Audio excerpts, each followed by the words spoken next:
Good afternoon, good evening, and good night, everyone. Welcome to our monthly show, KerbSide Pickups, with my regular guest and physical media buddy, Shane Hoffman, better known as @BlueRelic Hunter on Instagram. If you don't follow Shane, you should follow Shane because he's a good guy and he has some good stuff. And me and Shane are from two different sides of the collecting coin, I think, aren't we? Like we've kind of established over our last few conversations that you collect some really eclectic movies that I honestly, man, we talk a lot, obviously between shows and episodes. We talk pretty much every day, right? And you're always bringing up movies that I've never fucking heard of in reality. So there's so many things. And for someone, I've watched a lot of movies in my life and always been a movie fan. But for Shane to bring me movies that I've never heard of, it just blows my mind. So he's opened me up to a lot of stuff. I'm trying to open him up to some older films. So I'm going to let Shane have a chat. Yeah, it is pretty cool, man. Like, as you know, I don't like really old films, but I know one day we will meet up and it will just be all old films. I I'm know it. gonna, I will strap you down like not rotting you It'll, down. But I'm it'll gonna be strap like you down like a clockwork, clockwork I reckon. orange. Yeah, Yeah. that's it. Yeah. You'll be sitting in the chair with your eyes peeled open, and I'll be showing you some old Billy Wilder and Howard Hawks films and Nicholas Ray stuff like that. Yeah, and it'll change your life.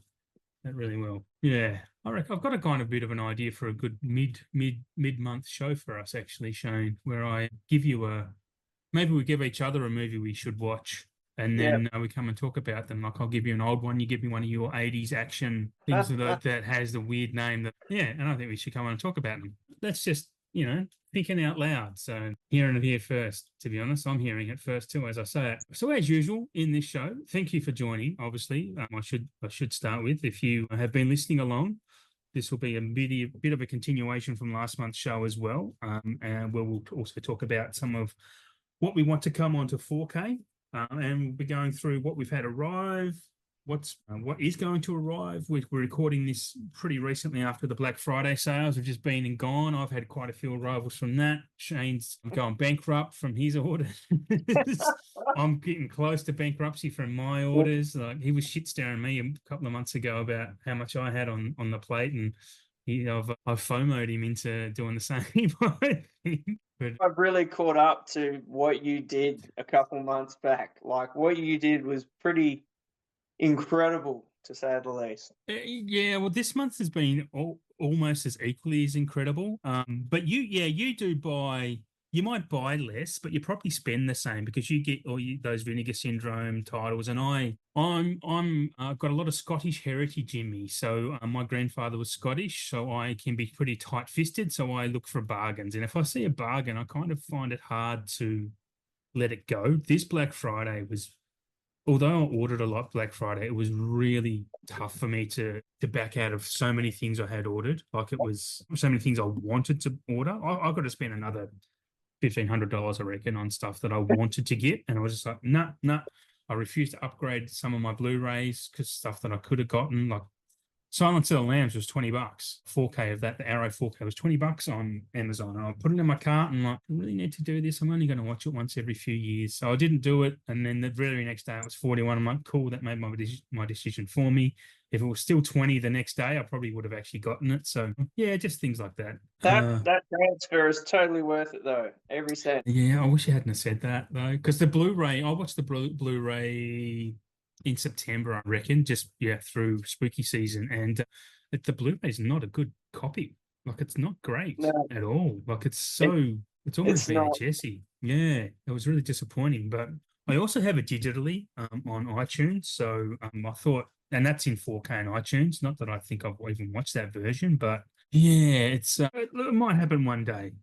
It might happen one day. So I've just, as we talk, I've got. I was You go. contemplating almost moving on my Kino version to you because you Oh didn't yeah, have it when I got the Arrow new box. I was like, I could do that. is it I a could. 4K? It is, yeah. It's Well, the 4K Kino with the slip, and right. I was just looking at him going, can I do this?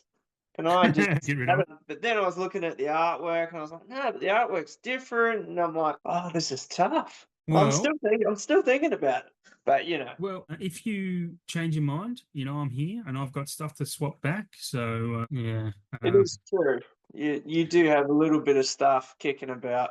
yeah, I do. Like I have a Strange Darling 4K coming any day now, to be honest. That I pre-ordered, but I also got a Blu-ray of that sent to me. So there's that. You haven't, wouldn't. I don't think you've seen Strange Darling, have you? That's Yeah, I haven't seen. yeah, it's pretty. It's good. Like it's really good. It's a very interesting film.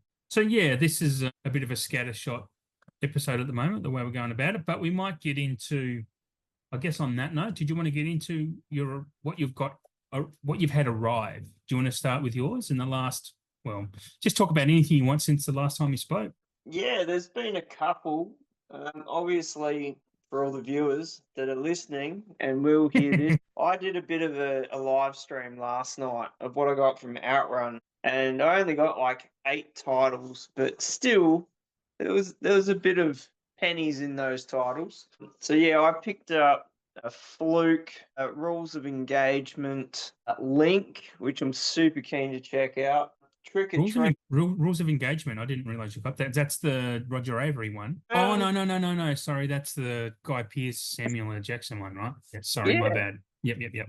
which is really interesting because I know Guy Pearce is in it, but Mm. he doesn't make the cover. Oh, really? His name is not even on the front of it, which is I interesting I because know he was back in the day when that movie came out. He was because yeah, he was a big name back then. So, and he's going to be a big name after next year's Oscars too, because apparently he's pretty high on the predictions for an Oscar nom for The Brutalist. So between him and Adrian Brody, like it's going to be a big killer at the Oscars, I believe. yeah, I like both of them. Adrian Brody, Mm, he's a he's been a bit of a sleeper, like in the movie world. Like he's in yeah, this, he's in that. He doesn't he really just stick to one genre, but he's so damn no, good.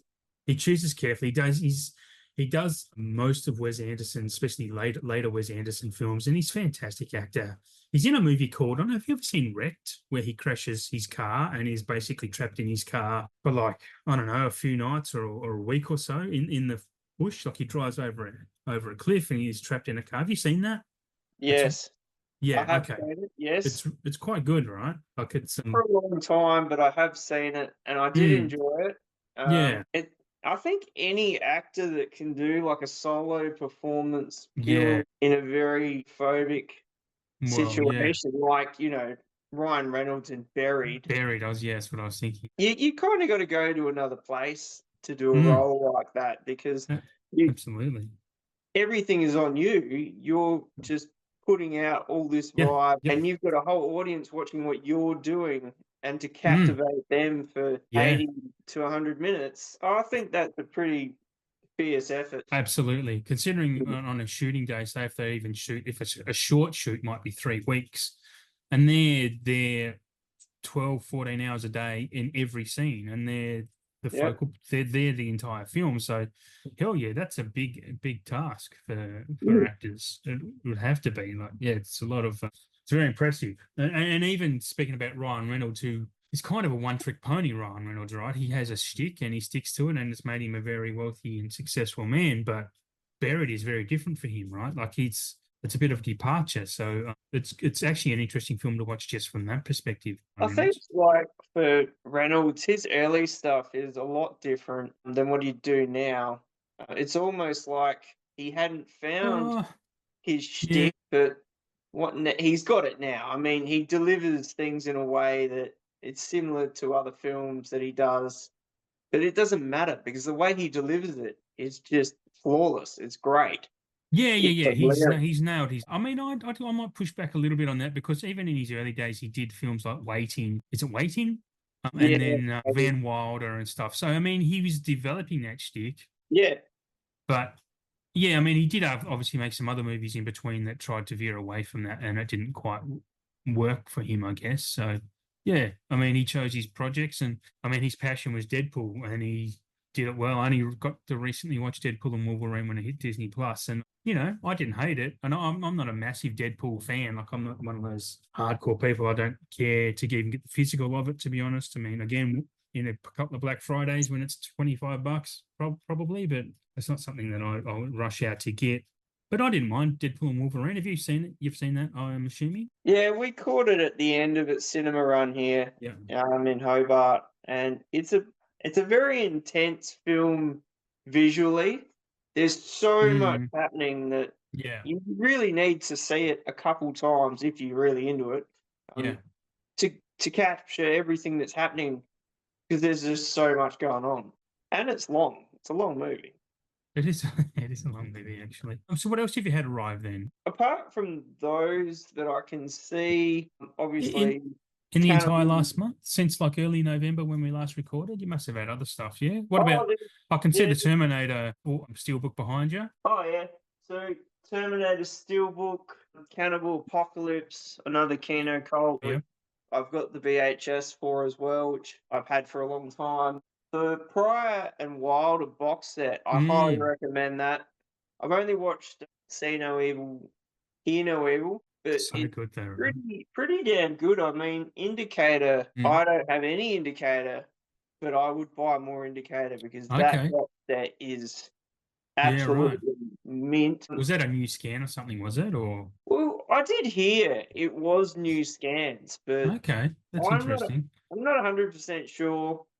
I mean, the 90-page booklet that come with it, with all Mm, different photos from each of the films and a lot of write-ups and alone, I mean, that's a pretty good selling point. yeah. Yeah. Fair. Second Sight film box sets, I've kind of gone a little bit crazy with them lately, and Yeah. Okay. I Tell us just more. Say more. I can't get enough. I just can't.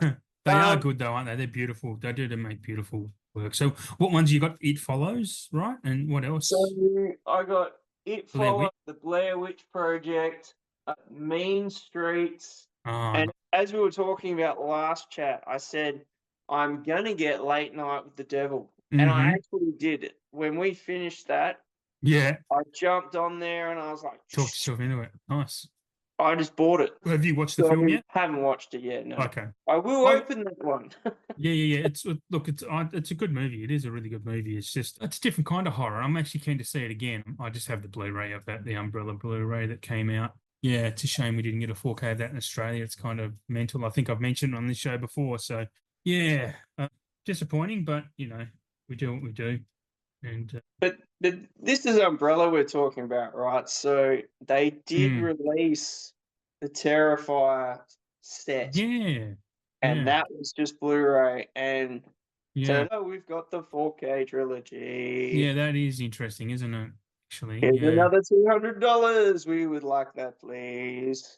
yeah, So yeah. yeah, They you they never probably know. will. They probably will at some point, right? Yeah, So yeah. So what have you got, Adam? I want to what have hear it. I got? Look, I'm gonna skip and put out the highlights because I've had probably since last time we spoke. I don't even want to say the number, probably close to 100. But as part of our movie pen pals, I've had some free ones sent to me from our buddies 4K Freak, who's on Instagram, Mark, legend of a guy, and should I watch this gem? Another guy you'll hear an interview with him at some point in the future. His name's Jem. Yeah, so yeah, we become movie pen pals as well. So we've done some swaps. So I've got a few from them. I've also done a lot of op shopping, so I'm not going to mention everything I got there from op shopping. But when I say I've got 100 titles, like these aren't all fully priced items. These are or even brand new. So it sounds a bit more intense than it is, but anyway, I'll start. I got the Austin Powers 4K because Austin Powers is just an all-time comedy.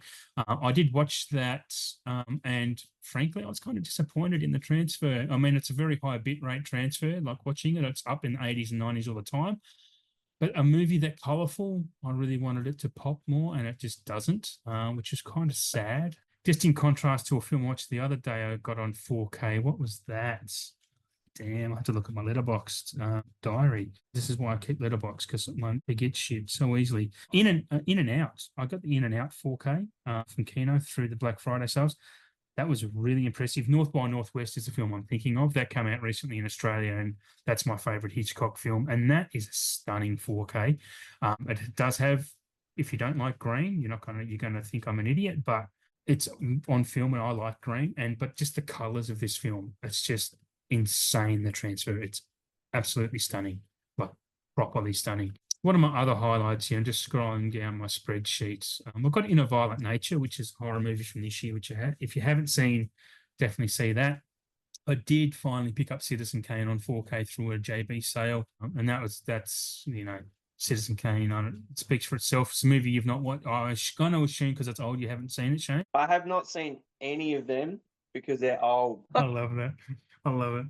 Oh, look, I used to be the same as you, and go, oh, old film, blah, blah, blah. And one day I was just like in the mood, and I actually messaged a mate and said, recommend me some old films to watch. And he sent me a list of 5 or 6. And I watched the very first one I watched, which was Bringing Up Baby, and from 1938, still one of the funniest movies ever made. Like, it's just absolutely hysterical. I don't understand why it's still so funny after almost 90 years of being alive. That's what made me go, okay, old movies are fucking great. Let's watch some more. And everyone I've watched, they've all got these reputations. If you watch the ones that have the reputations, absolutely worth it. Then they'll get you into the other stuff on the fringes, even things like, I'm going to say the Philadelphia Story is a film, an old movie that's on the fringe, even though it's one of the, it's a very popular one. But films even like that, you'll just build a library, and it's Anyway, they're impressive.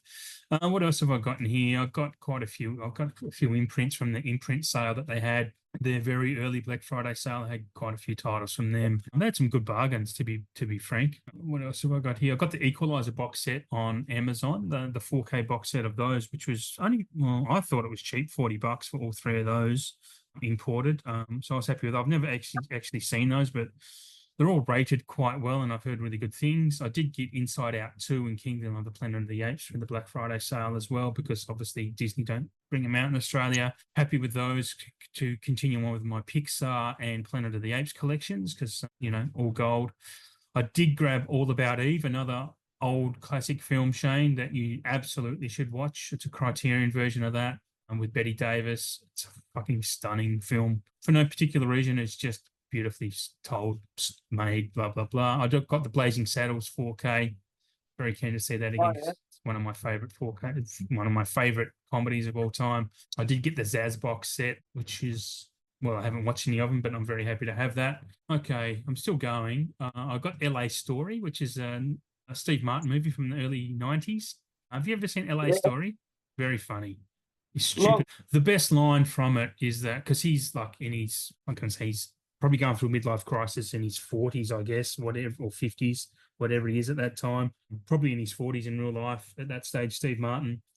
And there's a line where he's actually dating a young, what's her name? Sarah Jessica Parker.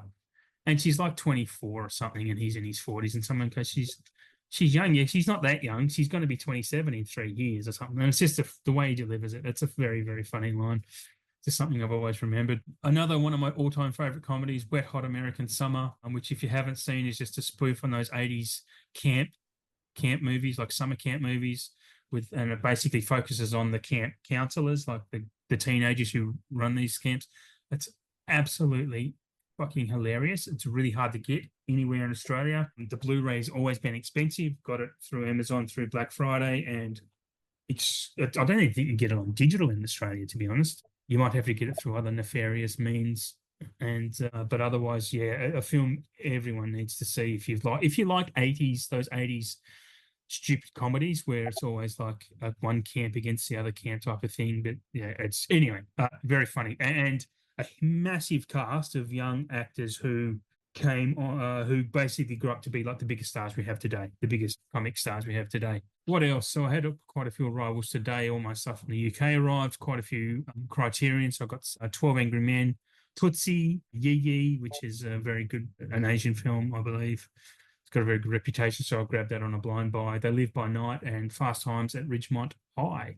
And I just want to mention one more, Joe versus the Volcano, which is early Tom Hanks, the very first Tom Hanks Meg Ryan movie, which is insanely underseen and underrated. It was a film very much ahead of its time, because it was a massive flop at the time. But if you watch that today, and especially as a grown-up, and you go through the drudgery of 9-to-5 work, and then you watch Joe vs. the Volcano, you grow to appreciate it much more. It's a very subtly darkly funny film, and you've kind of got to watch the scenery in the background for the actual jokes. But when you get onto its level, it's it's an all timer for me, Joe versus the Volcano, and more people need to see it. And I encourage everyone as often as I can. When I get the chance, I'll tell people to watch the Volcano. So that's it for me for Arrivals. Any questions on any of that? I want to discuss any of those, or have I just frazzled your When brain? that Joe versus the Volcano, when I saw you had that, I was like, wow, that's not a film that you would see many people No, talk about just no, by, hey no. man, I got Joe versus the Volcano. No, no Yeah. one says that. But not that it's a bad film. It just it came out.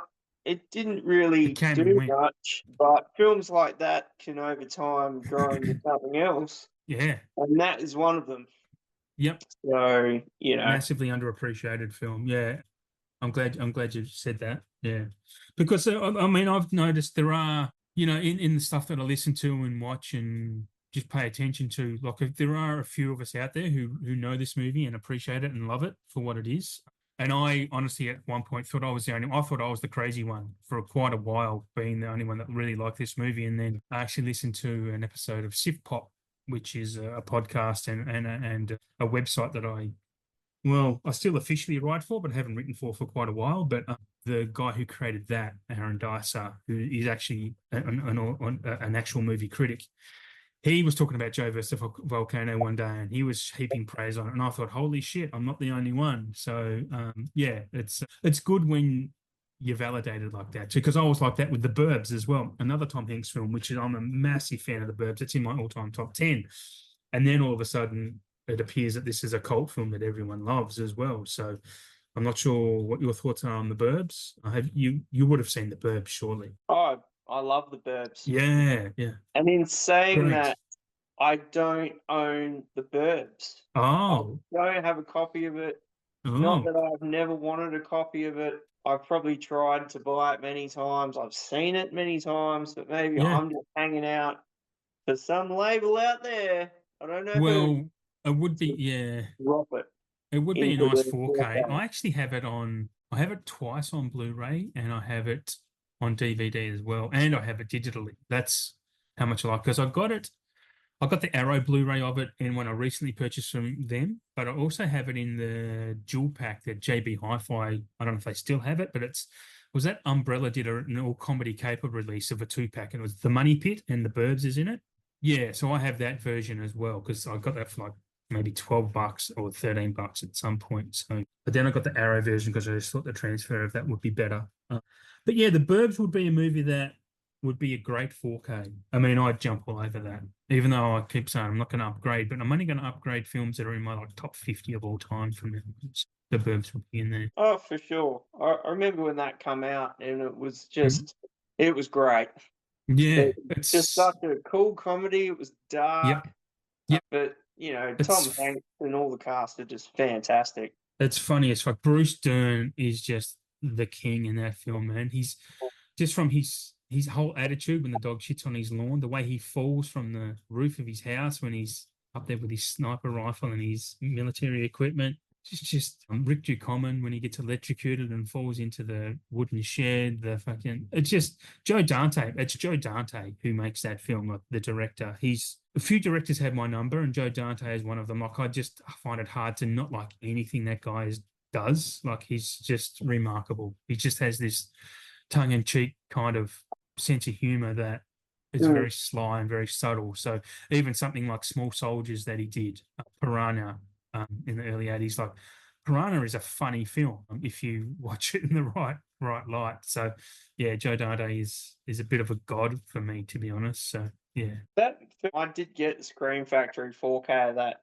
I've Mm, never really seen it, but yeah. I tell you what, for fake piranhas, they Mm, are done very well. yeah, yeah, yeah, they are. And Yeah. it looks really good. It's amusing. Mm, It's a tongue-in-cheek horror. yeah. I mean, you can't help Yeah. but sit back and just laugh and go, "Yeah, Yep. eat them." Yeah, yeah, exactly, exactly. And that's like I said, that's Joe Dante. He's tongue in cheek. And in saying that, I'm not mentioning his biggest films, Gremlins. Like I adore Gremlins as a Christmas watch for me. Like I love Gremlins. Like that was one of the first movies I ever remember watching and loving back in the day. Like between that and the Goonies, and that was my era in the mid 80s. And they're the type of films that made me fall in love with movies. So yeah, big place in my heart for Joe Dante. Yeah, yeah. Where were we up to? Talking about what we've got coming then, hey? So that's up to tell us what you got coming. Far out, Brussels sprout. I mean, like I said in my stream last night, normally Black Friday I would smash the tits off of the JB Hi-Fi website, and I did have a look. I shouldn't have had a look, but I did. And I haven't got many imprint releases this year, like the single movie ones. I've hit a few box sets, but missed a lot of the single movie releases.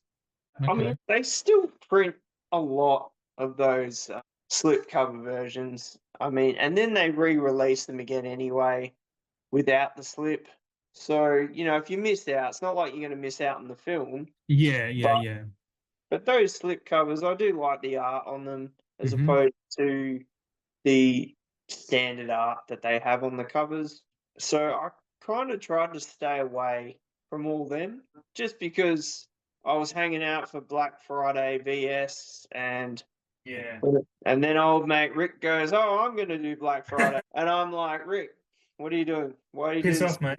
Why are you doing this?" So that's why I thought I'll jump on those second sight box sets because they were 20% off, and I was like, Yeah, yeah. You're I'm not going all to see in them cheaper, are for you? that. Yep. But yeah, I've got like the VS stuff.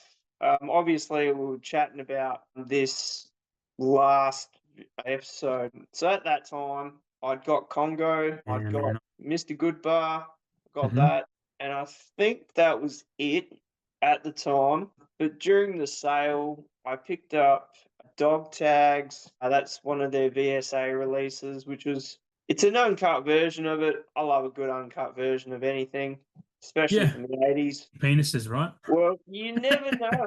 It might pop out of the camo and it might look great. You never know. When you listen back to this episode, you're going to listen to what I just said and go, you motherfucker. But I'm not going to repeat it. Everyone, oh, did you? Okay, to ignore it. Chose to ignore it. I was being professional for a minute. Well, this isn't the place to be professional, Shane. No, self-indulgent nonsense as we like it. So I also picked up Primal Rage, which I've never seen before. Bit of a monkey baboon horror because I could see the numbers for that were getting into about 100, and Mm-hmm. it's sold out the slip now. So I Right. think everyone was waiting for the sale, so that was Mm-hmm. good. Also got the Flesh for Frankenstein deluxe set, Yeah. which I'd been hanging out for, and I thought, you know what, for $50, that is a no-brainer. So I got that. I don't know if you've heard of Silent Madness. It's an No, I haven't. 80s film. They I did it haven't in heard for Flesh for 3D. Frankenstein either. There's a lot of these films I've not heard of. This is why we work. That's right. Opposites attract. That's exactly right. So yeah, that film I actually saw over 20 years ago in 3D in Adelaide with the shutter glasses. And I always remember a scene where he's crawling through a vent, like a crawl duck vent, Yeah. and it was pretty cool. So Come to yeah, the course. We'll have a few laughs. I totally cashed in more points to get the slip for Yeah. that. I thought I may as well use them because it's Yeah. not that they would keep those slips on the site. Yeah. Once Yeah. they go, but Yeah. they could just go, you know what? We're taking them down. You missed out. Oh, wow. So yeah, got That's picked up interesting. that. I also did a little bit of picking before this episode. Oh, yeah. So I had a look at their partner labels sales, and there's a 75% off, and Wow. one of the films in there is a 4K called Prospect, which I've never seen, but it's got Pedro Pascal in it, and I've Okay. heard really good things about it. Also from Brendan Dupree, who went to the movies. Yeah. Yeah. Yeah. He said to me just before, it's sort of like a cowboy western in space. Star Wars. Okay, all right. So Yeah. I thought for $19, that's a no-brainer. I'm Yeah, gonna yeah, grab yeah. that. Mate, any 4K under $20 is worth it, I think. If you get a 4K under $20, snap it. Especially like an import. I mean, Yeah, that's yeah, yeah. Hell yeah. it's a no-brainer. Yeah. So saving the best for last because I like to do that. Also picked up a Sliver, which is that's a semi-fat box. That At one. least I've heard of that one. It's a pretty good erotic thriller. I Yep. mean, Yeah. Sharon Stone, she liked to really get it off back then. I don't Yep. know if it's Basic Instinct getting it off, but she does a good job. And also, Is that um, sorry, is that Stephen Baldwin in that or Billy Baldwin with her in that? It's one of the Baldwins, right? I think it's Steve. Yeah, okay. It's been so long since I've seen it. Yeah, yeah. I reckon many years ago, a Shock did a Blu-ray of it. Uh-huh. Yeah, yeah, yeah. I remember it being around. I remember at the time it came out, and because of the Basic Instinct thing, that it was just like it was kind of panned as it wasn't a very good film. So I've never bothered watching it. And I'm like that. If a movie has a reputation to not be very good, I generally won't watch it, and that's probably a stupid thing to do. But if everyone says it's bad, then I just don't see the point in wasting my time. So, are you saying that you're not keen to see David Caruso's dong in J and some limp, Well, dick, ball slapping? we just That established is that you're the pretty one that funny. likes them uncut. So no, I'm not keen to Well, see it. that's not even the cut version. That's just how it is. Yeah, So, no, no, no. We talked about Hugh Grant's dong, I think, last episode, didn't we?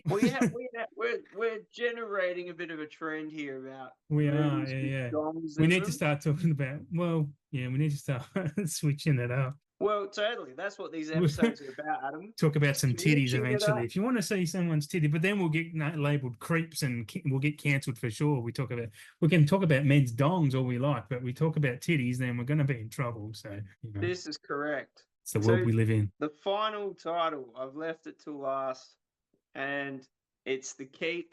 We all know Oh, about The yes, Keep. of course. It's broken the internet. It broke the VS website. Mm. Broke everyone's feelings when everyone bought it and it was sold out. Yes.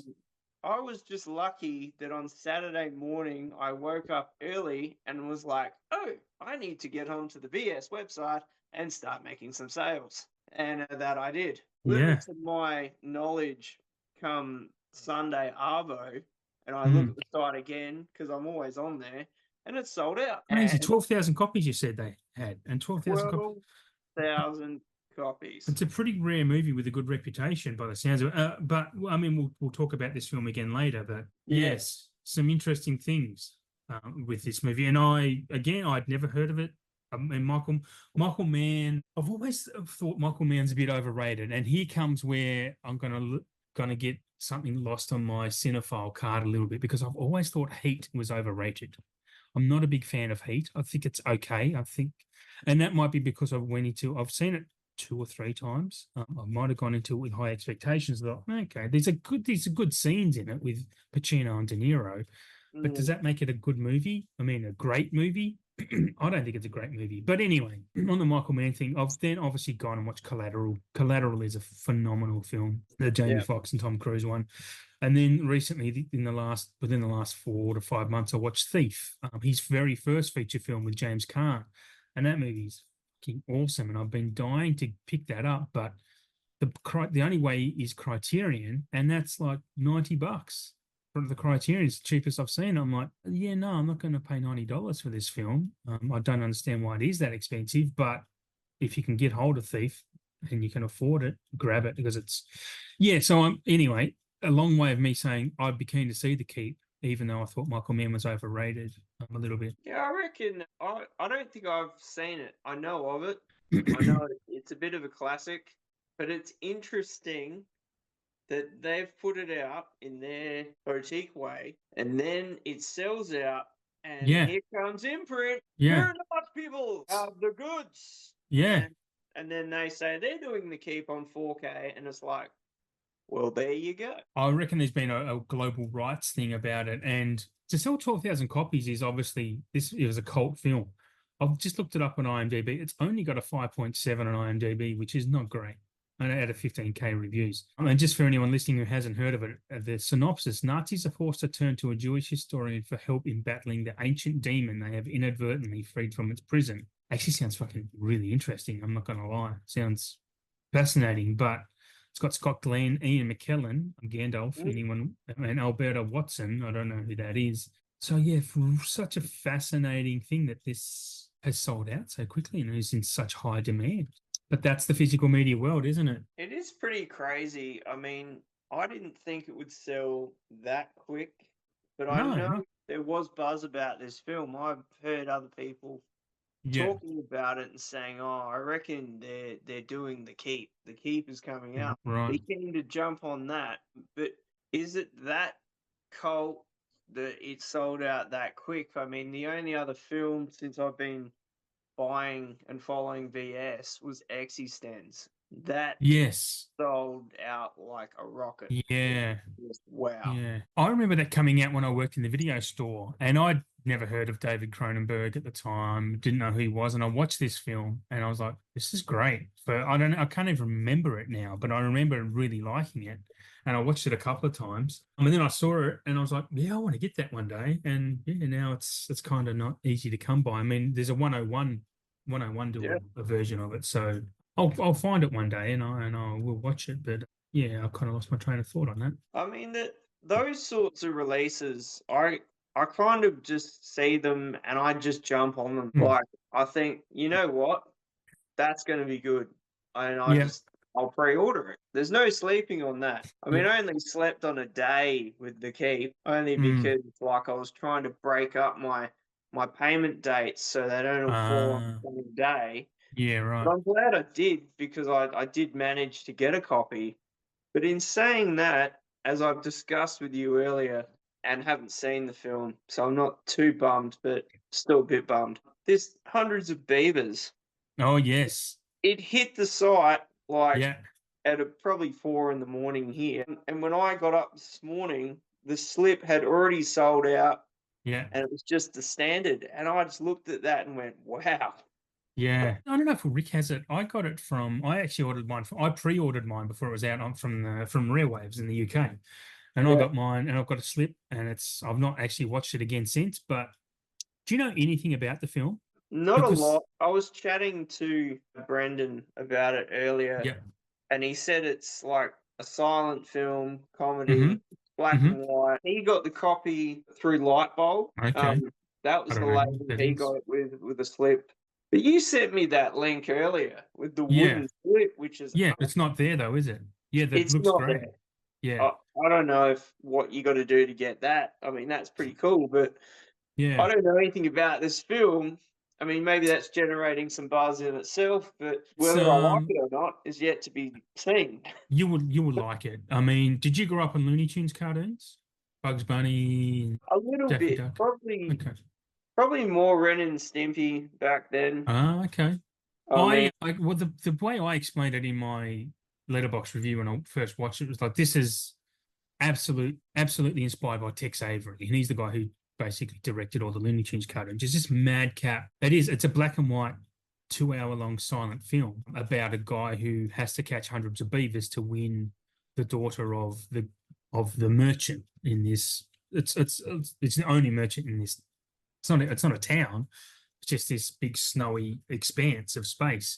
And just the way he goes about it, by the way he sets traps and the costuming of these, because these are, you can see clearly these are people in beaver suits, right? Or they're people in, it's kind of like Wile E. Coyote, basically. And it's just yeah. fucking hilarious, man. It's hilarious. It's not kind of like it plays like a video game at times. It's absurdly brilliant. And if you didn't like it, I'd be so shocked. I'd be really shocked. That's the reason it's sold out so much, because it had really short cinema runs. It did hit cinemas in Australia in certain spots for only like a week here and there. And then as soon as I saw the Blu-ray, I'm like, absolutely getting this. And it's a phenomenal, it's so good. Yeah. I mean, Oh, that would be a pretty good one if it did get a 4K release because black and white films in 4K. Not that I've yeah. seen one yet, but I've heard they just Oh, look phenomenal. they do. Absolutely. Citizen Kane, The Maltese Falcon, Casablanca, they are insanely good in that. Because 4K is about, especially if you're well, I don't have an OLED, but I've seen them on OLEDs. Because OLEDs are just, it's all about the black, right? Like if it's black, it's good. And just, it's not all grey like you watch a Blu-ray or a DVD or even TV version of these films back when they were the before times, I'll say. But they were just, everything was grey. But these are black and they're white, or they're, tones of grey and black, like black, like the Yeah. letterbox black, like insanely rich, insanely deep. And yeah, they are stunning to see. And mate, I reckon if you're in a JB and you see a Maltese Falcon, that's the one I would recommend the most, because it's a noir thriller. Humphrey Bogart, man, you will like that film. If I'm going to recommend you an old film on 4K to watch, I want you to see Maltese Falcon, 100%. I have thought about grabbing that because we did get Rebel Without a Cause Yep. and watched that. And Mhm. we've got East of Eden, but haven't watched that yet. Have you got Giant? You need to get Giant. Haven't got Giant, but Giant's thought so about good, it. mate. Giant is such a great film. It's almost 3.5 hours long. But it is so good. James Dean, man, this is where you see James Dean actually has talent in this film. It's a superb movie. Anyway, sorry, I butted in It's a again there. long time, 3.5 hours. Well, all of those old movies that were epics. It's, Lawrence of Arabia, some of the best films of all time. Lawrence of Arabia, the Brutalist, which will probably win Best Picture Oscar this year, is 2 hours and 215 minutes. It's almost 4 hours long. It actually has an inbuilt intermission into it. So yeah, an intermission. I mean, for 215-minute film, that's a long time to be sitting there holding your bladder. So yeah, that's a big watch. That's one of the ones I'm most keen to see, actually, leading up to the award season. But yeah, man, I can throw you out. I can just talk for hours about these old films that you should be watching. Yeah. So if you got the two James Dean films, you need to get his third one. It's insanely good. Yeah. Anyway, where were we up to? Were we still talking about stuff? Did I think that was steer us the away too much? last title of something I've got coming in. Yeah. I think I've got everything else. We were talking about Hundreds of Beavers, weren't we? Hundreds of Beavers. Well worth a watch. All right, so I guess on to what I've got arriving. Most of my stuff has arrived, thankfully, from Black Friday, which has been super impressive. I have most stuff turn up within like 7 to 10 days. So some of this I might have mentioned last time, but what the hell? If you haven't listened to the show before, or you have, let's hear it again. So I did get the Beetlejuice Steelbook 2, which I didn't mention before, but that's cool. And I did have a bit of a rant on my page and a Facebook group about how shit the Steelbook artwork is for that. Fucking terrible. Pisses me off. Anyway, I got Godzilla -1 coming. I did order Jurassic Park because I actually don't have a physical of that in 4K. I have a really good Steelbook box set of the Blu-rays back when that came out in the day, which isn't worth nearly as much as I hoped it would be at this point in time, but whatever. It sucks. It's a beautiful box set. Anyway, have the Substance coming, which I think I've spoken about. Strange Darling, the 4K I mentioned before. I have Rengo, or the Rengo Steelbook I picked up from Amazon during Black Friday, because I am actually doing a show about that mid next year. So I saw it was like $30 or something in the Steelbook for Rengo. No, Rengo is a great film. One of the most underrated animated films. It's really impressive. So thought, why not grab that, especially being a Steelbook? I won't mention the Outrun stuff because I've actually mentioned that, I think, in the last show. Hush is late though. Like Hush was released on the 26th of November, sorry. Rick's even had his arrive yet. So I'm still waiting on that order to arrive. Yeah. So yeah, my order from Umbrella arrived literally about half hour before we started recording this show. So Pulse, The Last Stop in Yuma, and House of the Devil all arrived this afternoon.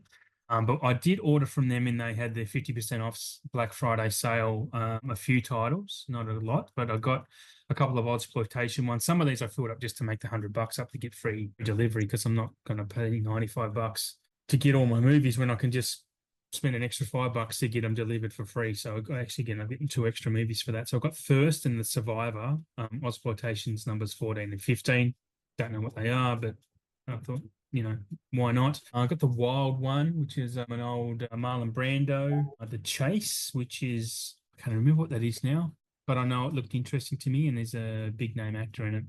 I got the Whiplash 4K. Whiplash is a fantastic. That was only $15. Have you seen Whiplash? Damien Chazelle film? That many times. Yeah. I love that movie. Yeah, good. I'm pretty happy to get that. I do have a Blu-ray of that, but after saying I'm not upgrading, but for 15 bucks, any 4K under $20 usurps my don't upgrade my Blu-rays.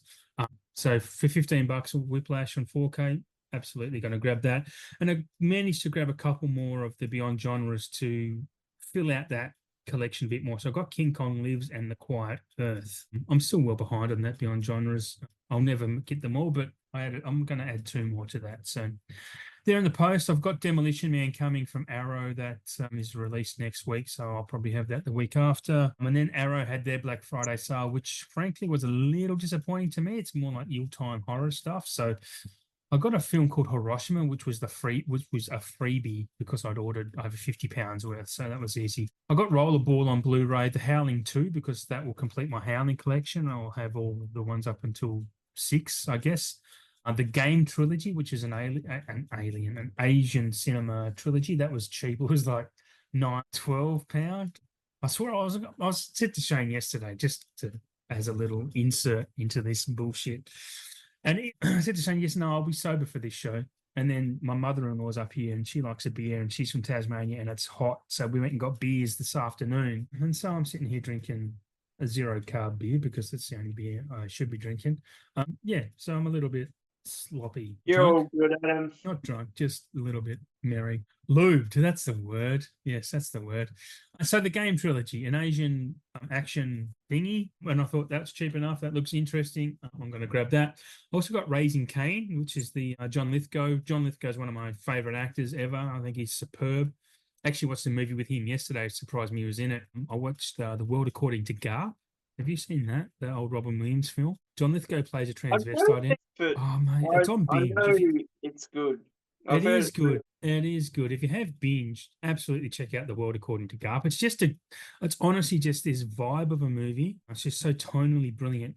But it's basically just about this guy's life from the day he's conceived up until the day he dies. And it's such a good watch. Robin Williams is awesome. Glenn Close is in it. And like I said, John Lithgow plays this transvestite, basically his best friend. It's kind of progressive in that way. Like it's just a beautiful movie. Just a beautiful movie. Anyway, Raising Cain, John Lithgow playing 2 dual roles in that. So very keen to revisit that because I watched that yonks back early mid-90s.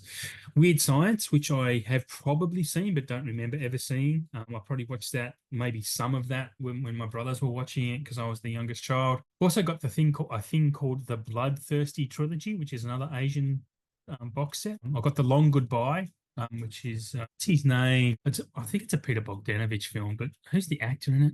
Can't remember his name. The Long Goodbye, good movie. Anyway, sorry. I got Crash on 4K. I've pre-ordered The Gift and The Cell on 4K. They are released next month. Next year. They're actually released next year, which is also next month. Weirdly, I got this cool giallo-looking thing called Blood and Black Lace. I did do some research on that, and it just reads really well to me. Got the 4K of that. That was like not much, $30 or something. Children of the Corn. My second copy of that. Also, my second copy of Mary Shelley's Frankenstein. I'm getting the David Lynch Dune on 4K because I didn't mind that. That's kind of a bit of 80s fun, actually. Like it's a good movie, and if you watch it for its time, it's actually quite good. And I also saw cheap on Blu-ray, I think it was like $9. Bring Me the Head of Alfredo Garcia, which is something that was released by, I think, Imprint very early this year, and it was really expensive, and it always looked interesting to me and read really interesting, but I was just refused to pay the price. And I thought, I'll get the Arrow version. Why not? And I'm finding that a lot, that Umbrella or Imprint do some of these Arrow versions. And it's obviously just a licensing thing, which I have very little knowledge of. So interesting. And that's it. That's all I have pretty much in the mail coming that I've not spoken about before. So that's good. That's a short list comparatively to other days. But my list of what's arrived was long because everything has arrived. No issues with postage this time around from Amazon. I'm usually, when I order so much, I'm always on to them about this hasn't arrived but this time went off pretty scot-free, thankfully. I'll be interested to see what you think of Weird Science. Did you get the 4K or just the Blu-ray? I have to look back at my notes. Sorry, one sec. I think I just got the Blu-ray. Yeah, just the Blu-ray. Just the blue. Because I got the 4K and I don't know. Mm, It's good, but it's not good. There is a lot of grain in it. okay. Yeah, it just wasn't what I was expecting. I thought it was going to be a lot cleaner, a bit more Okay. consistent, but yeah, it just really wasn't. I don't mind grain because, well, not because, but a good example of a movie with a lot of grain is the Invasion of the Body Snatchers, the Ken Lorber version with Donald Sutherland. It's a lot Yeah, of grain, but it looks great. I think it's so impressive because I think it just suits the film maybe because it is a yeah. grainy film anyway. So yeah, interesting to hear that about Weird Science, I suppose. Yeah. I was a little bit like that with Austin Powers though too, to be honest. Like it looks good, but it's also I would want it to look better as a 4K. I honestly don't kind of bit when I ask in my interview show, I ask people people what do you regret buying? Do you regret anything that you bought? And I'm gonna kind of think Austin Powers is up there for me at the moment because a Blu-ray version of that, which I have, is fine, perfectly fine. So if you are thinking about upgrading your Austin Powers to a 4K, I don't think you should. If you don't have Austin Powers on physical, absolutely get the 4K because it hasn't looked better. But if you have the Blu-ray, don't rush out. Honestly, yeah. Yeah, look, I've had the umbrella release of that for a long time. I haven't watched it for a while, but I don't know. I thought it was quite good. I mean, Mm, it looked quite punchy on my TV, and yeah. I mean, there were some sections that were a little bit inconsistent, but I'm sure they're going to do the rest of them on 4K Oh eventually. yeah, absolutely. Yeah, you'd imagine so. I don't think I'll bother with the others because I have a box set Blu-ray of those three, and also a DVD box set of them. I don't think I'll bother upgrading the other two. The other two aren't even worth upgrading anyway, just from a movie perspective. Actually, I mean they're good, but they're not. They're not a patch on the first one. Have you ever seen? Just sticking with the Austin Powers. Have you ever seen? Oh, I can't think of his name. The original Casino Royale, not the Daniel Craig one, but the Pink Panther guy. What's his name? Peter Sellers from the original, the non-licensed, non-franchise Casino Royale they did for James Bond back in the 60s. Have you ever seen that? I probably haven't. I watched that because it's notoriously bad, right? Like it's notoriously terrible. So I watched it, might have been last year now. No, my memory was probably 2, 3 years ago, but I watched it what I think is recently. And it is a terrible movie.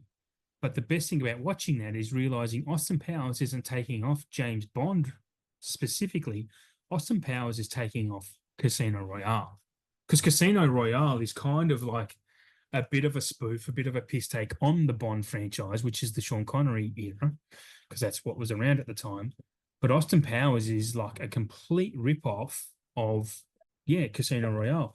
Kind of like how Titanic, if you ever seen a film called A Night to Remember, which was like one of the first films, like it was a big film they made about the sinking of the Titanic back in the 50s, I think. It's a fantastic film, A Night to Remember. But then if you watch that and you realize how much James Cameron lifted from that film to make Titanic.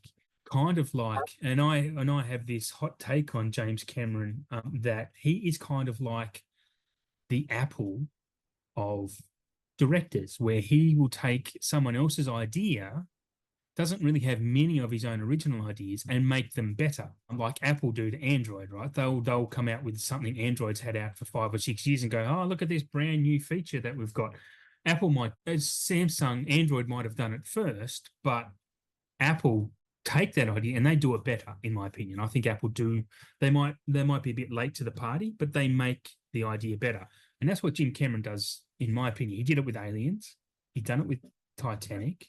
He did it even with Avatar. Avatar's not at all an original idea. So what he did was take like Dances with Wolves or Pocahontas and insert it into this big space opera and create his own world. And where Jim Cameron excels is his world building and his characters. And that's what so they're the two of the most they're the two most important things that make a film good, in my opinion, is the world building and the characters. And characters are only made through the writing. That's what lets Avatar down a bit, is the characters, but the world building in it is phenomenal. So I don't know if you feel like I'm ranting or if you have any opinions on that, but that's I've had that hot take about Jim Cameron for quite a while now. At least, I mean, Cameron's got a lot of money. He's got enough money to do near anything he wants to do. Of course, yeah. And what he did with Avatar in, you know, like true 3D in the vision that he had, and when he redoes his films in the way that he wants to see it as it should be in Yeah. today's times, Yes. you know, he's well within his rights to do it. I mean, he's got the cash to do it. Yeah. I mean, it's they're his films that he's created. So, Are you talking about his 4K transfers though, more than his actual films? Or well, I mean, I would like to see them just restored normally. yeah, without the smoothing, yeah. Just a regular restoration, you Mm. know. It's like if you know, say Kino Lorber for some reason put out the Terminator and they did Yeah, it their restoration process, and we just saw that film yeah. restored like any Mm. other film, we'd love it. I mean, Yeah. I didn't think the Terminator was that bad. Okay. I was going It to ask you, yeah. wasn't like True Lies. True Okay. Lies was pretty waxy. Okay. I didn't hate it. I still enjoyed it because I've never owned a copy of True Lies. So No, same. Yeah. It's to still the even have best a it's copy looked, of it but yeah. that's legit, Yep. I mean, Yep. that's cool. And Yeah. I agree. watched Aliens 6 weeks ago or so, and I thought that was pretty good. Well, I've I, heard Aliens is actually pretty good. yeah, I'd heard some people say, "Oh yeah, don't Mm. like it," blah blah blah. Yeah. The Abyss. Yep. Probably not as many people were dissing on that. But I think Yep. out of all those three, I True thought The Lies. Abyss was the best. Yes, I've heard The Abyss is actually quite good. Everyone seems to shit on True Lies. Well, even the screenshots I've seen of True Lies, you go, yeah, kind of fair, but I mean, I've had True Lies since it came out, so I probably need to stick it in and watch it, to be honest. But it doesn't feel like that long ago since I last saw it, so I like to give movies a bit of space before I watch them again, you know. So the same as The Abyss, I watched that not long before it came out in 4K, so I haven't checked out that copy either. So, I mean, it kind of makes me wonder about some of the setups these people have that are shitting on them. So they might have the best of the best of the best type of setup to watch these things. They might have laser projectors or high end OLED screens and that, So and the UB9000 Panasonic, which is the top of the line 4K player. So you don't know. They don't say what equipment they have. So if you're just watching it on, if you get out of your parents' basement and just watch it on a regular screen and whatnot, it might not come up as waxy. But yeah, I don't know. Again, I have to reserve my opinion until I watch them as well. But I appreciate what you're saying. I think like Okay.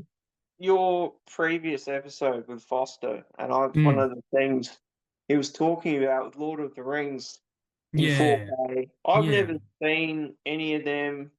I've seen Okay. all the films, but not on 4K. Okay. I've never seen any of the Hobbits, but I have them on 4K. But when he was talking about, scenes that look fake Yep. because Because of of the digital effects. the digital restoration and, Mm. trying to make it something that it wasn't, sometimes you can see that. And it's Yeah. just, Yeah. you look at it and go, oh, yeah, I can actually see that just doesn't look real. Yeah. And that's totally fair. But in one case that I could give an example, The Fugitive on Yes, Blu-ray or DVD, you probably know what I'm going to say. I When do. We've he spoken about it. jumps onto that train, it looks so fake. And I watched this on Blu-ray. Oh, it was a few months before I got the 4K, and I Mm. thought, if anything I want to see out of this movie that looks incredible is Mm. that scene, and it Yep. totally was. Like they just cleaned it up so well that Yeah. it didn't That's look fake anymore. That's awesome, isn't it, that they do that? Just to counter what we're talking about, what Foster said about the Lord of the Rings. So I have a bit of a history, Lord of the Rings, of not really ever liking them, right? So not Yeah, that I don't like them, it's just not that type of film, just not my bag. That's just I can't get into fantasy stuff, even though I'm a Harry Potter and Star Wars fan, which is technically fantasy, but this type of deep fantasy is not something that's ever interested me. So I remember watching the first one a couple of times, and I gave them a try, and then I started the third one. I just couldn't gel with them. And recently, it was this year, I got the 4K box set because, again, it was cheap. I'm like, I need to give this a proper try in a proper format and blah, blah, blah. And I watched them all within a few days, and I fucking love Lord of the Rings now. Like, it's amazing because, and I never really saw what Foster saw Mm. with what he was talking about Gollum's digital effects. It was really, but that's because I don't have the relationship that he has with the films either. Yeah. Like I wasn't a fan of them. I hadn't watched them a million times before he had watched them. He probably saw them on DVD and Blu-ray, and so I watched it and I didn't pick up on those bits. I mean, I might have noticed little bits and just let it go. Okay, that's whatever.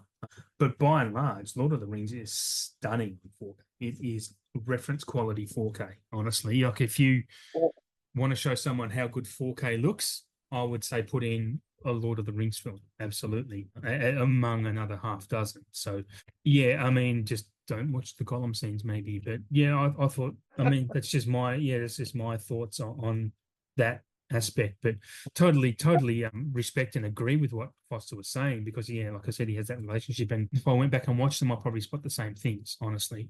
So where are we up to? We've digressed very well this evening. Yeah, well, for sure. Got to go Um, the release roundup, hey? we haven't even touched on a label yet for new stuff anyway. But you know what? This is how we roll. We like to What go do you off mean? on weird and wonderful paths. Yeah. And Yeah. That's part of the fun. We just talk. It's just two dudes talking about the shit they like. So yeah. So yeah, well, we haven't even started the release roundup, have we? Like you said, no, we. Yeah. So let's do that. You want to get us started with Scream and Shout? I can. Scream Factory. They do like a curveball. I mean, they've been releasing some pretty consistent titles within, certain eras. And now they've kind of gone off the map and done some older stuff, like stuff some of it I've heard of, like Humanoids from the Deep. Yes, I saw that. That does it Yeah. rings a bell? Have I seen it? It sounds like one of those 50 schlock horror things, like a drive-in movie, actually. Well, it does. So there's that. I mean, Galaxy of Terror. That looks quite old. Then we get Ghosts of Mars, which I did see at the Yes. cinema way, way, way back. That's pretty shit, isn't it? That's not very Um, good, is it? I don't really remember it. It's been that long since I've seen it. I'm looking these up while we talk. Ghosts of Mars. I mean, you got Ice Cube. Yeah, okay. I mean, 2001. Natasha Henstridge, Ice Cube. Yeah. yeah, It's a John Carpenter film, and it's a it 4.9 rating. Yeah, it's one of John's later films. Yeah, where he. it is like a low rating, but I'm sure the effects and practical effects would be quite good. But in saying that, it might not be a film that you want to get on 4K. I know there was a release in Australia. It could have been through Shock. Oh, right. Um, Okay. it was a while ago. Yeah. So there's that. There's another movie called Sick, which Mm-hmm. I'd never heard of. So there's that. The 50th anniversary of Tommy the movie. That's out on Shout. And another one, The First Slam Dunk, which I hadn't heard of that either. So Wow. it's a very interesting slate for Scream Factory and Shout. Yeah. Interesting. If you look back on what they've already put out, there's a lot of cult classic horror and whatnot. And this is it's a totally Yeah. interesting lineup, especially for rolling into next year. Yeah. I was expecting just more, some bigger titles, but there's so many 80s horrors out there that they could do, and I'm sure Yeah. they'll get around to them. But other than that, that's about the No real gist. highlights. No real Yeah. highlights. Okay. Yeah, I don't know what to say about any of those films other than I don't really know them. I'd be keen to check out the John Carpenter one, but I don't think it'd be something I'll be paying a premium for in reality. Like it would just be, especially if it's rated a 4.9. On to Arrow. Arrow have announced for February, right? February? Because we spoke about their genuine releases already. Cruising, the Tom Tom Al Pacino film, right? Am I Yeah. mixing this? Yeah, Cruising. I've never seen Cruising, but that looks interesting. Texas Chainsaw Massacre 2, which is in the vein of those sequels that the directors didn't want to make, but they were forced to. So, like The Matrix Resurrected, Yeah. and Gremlins 2, which are all genius films. And I'll fight anyone about The Matrix Resurrections because that is a spectacular movie. Very intelligent. If you know why and how it was made, spectacular movie. Texas Chainsaw Massacre 2 is just like that. It's so great. You would have seen that, right? Well, I only watched it probably a month ago. Like I Yeah, had yeah, yeah. the VS one I bought Yep. ages ago, and I'm pretty notorious for buying things and taking years to watch them. Yeah, So yeah. Join the club. We're all I'd never anyone seen listening it. probably knows that feeling. Did you? Sorry. I thought it was brilliant. It I is loved great, it. right? Yeah, It's excellent. absolute gore, off the I'm wall. It's so glad. hilarious. I'm so glad you It's liked it. big set pieces as well. Like when they actually go Yeah, yeah. down into the underground Mm-hmm. cabin of the family. Yeah. It's It's wild, man. It's a it's wild movie. absolutely off the wall radical stuff, and Yeah. I mean, Bill Yeah. as Chop Top Yeah. is just phenomenal. Dennis Hopper just being a fucking madman Oh, he would have as he been tended to do. off his head on Yeah, oh, yeah, yeah, everything. yeah. I've no doubt. I watched Easy Rider recently with him and Peter Fonda. Peter Fonda, yeah. I fucking hated that movie, but you could tell like Dennis Hopper directed that, and it's a hippie culture film, and like so they simulate. I'm putting in air quotes that they're smoking weed and whatnot, and there's no way that's simulated. The Dennis Hopper is off his tits for real. That entire movie, while he's either behind the camera or in front of it, and it just shows like it's fucking. It looks like it's made by someone who was stoned. I don't understand the love for it. Anyway, Surprised that you bought that one because before you got it, you ripped it to pieces, like what you just said, yes, yeah, yeah, and then yeah. you went and bought it, and you Well, still didn't like it. look, I've always said I've always been a proponent. Movies deserve more chances. So, yeah. And it's Easy Rider. I should have gotten Sugarland Express, but I'll pick that up at some point. So that's fine. But Easy Rider, I'll definitely give Easy Rider another go. But at the time, I was probably just not in the mood to watch it as well, right? So, again, I've been in those times before where I've just sat down to watch a movie and gone, I push play. I'm like, I'm not really in the mood to watch this. And then I kind of hate watch it because I don't want to turn it off and start something else because that's just even more annoying to me. That might be me being on the spectrum of some sort. I don't know, but that's what it feels like. So the next one for Arrow is a movie called Life Force, which I hadn't heard of. I've noted it because it looked interesting. Right now, I can't for the life force of me remember what it was even about. I can't remember, but interesting enough. I'll look it up if you want to check it out. The next one was an interesting one. Is they're doing Last Stop in Numa County, which was one of my umbrella releases that arrived in the mail half an hour before we started recording this show. So that was interesting. I thought they were doing it. And the next one really grabs me because this film was spoken about. If you don't know, Quentin Tarantino and Roger Avery, who you all know Quentin Tarantino, but Avery, they both won an Oscar for writing Pulp Fiction. They have a podcast called The Video Archives, where basically they actually watch movies on VHS. And this is all from when they worked at a video store called the Video Archive. So they watch movies on VHS because Quentin brought them all once the shop closed down. And in his house, he had all these movies on tape. So the podcast is based around them watching these movies on VHS, these old movies. And then they basically just dissect them. And it's a fucking fantastic show. Although for season 2, they've changed it up and just they fucked up the show, and the rest you've got to get on Patreon, which is that's not going to pay for a podcast ever. But anyway, I think in their very first episode in season 1, they spoke about Alice, Sweet Alice, which is the last Arrow release I have noted, and that's and they spoke very kind words about it. Very fond of it they were. So I'll be keen to grab that at some point. To be honest, I think it's kind of like an American Giallo film. It actually might have been spoken about on when they had. Why am I not remembering names tonight? He directed Hostel and Thanksgiving. Eli Roth. He was on that show. They were talking about American Giallo, and Alice Sweet Alice might have even been mentioned on that. But anyway, it looks really interesting. So keen to check that out. When I say it cheap, sometime it's not going to be a must buy for me at the moment. What's your next label? Oh, sorry. Did you want to talk about any of those? Do you know of any of those films? Well, I did mention Alice, Sweet Alice to you. I Yeah. I haven't seen it, but I've heard No. many things about that film just being a cult classic, Yeah, yeah. It's um, Brooke Shields too, right? I think. in many different circles. So I Mm. am keen to get that, and I reckon that it would be quite a good box if they do it in a box. Yeah. Yeah, I haven't talking about Sugarland Express. I've never Oh seen yeah. that, but No. I do like Goldie Hawn. It's Spielberg. It's for me. It's the Spielberg of it. So I'll be I'll wait for Boxing Day. I think probably for that. But yeah, I good mean, we did reputation. get that here as well, so that could be a title you could pick up for like $25 maybe.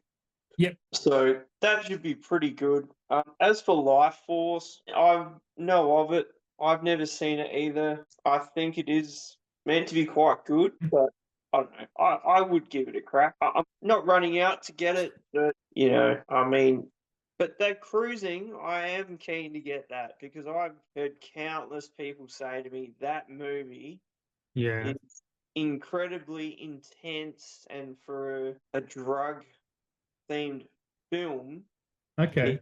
it nails it. Like Gino is just unreal. Okay. What was the other one I saw? I've got it on the Signal label. Was it Panic in Needle Park? Okay.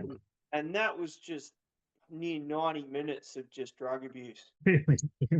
Well, It was brutal, like wow. pretty early for him too, but he was in it, like Hmm. just an addict and everything that comes with being an addict. He just played it Yeah. so well. So I would be Yeah. keen Right. to check out Cruising. I reckon they'll do that in a fat box, I reckon, for sure. Yeah, I think so. It's probably going to be one of those collector things. Yeah, it is the leading title, I think, for that release Mm. month. That and Texas Chainsaw, and again, Texas Chainsaw 2 was just something I picked up on Blu-ray.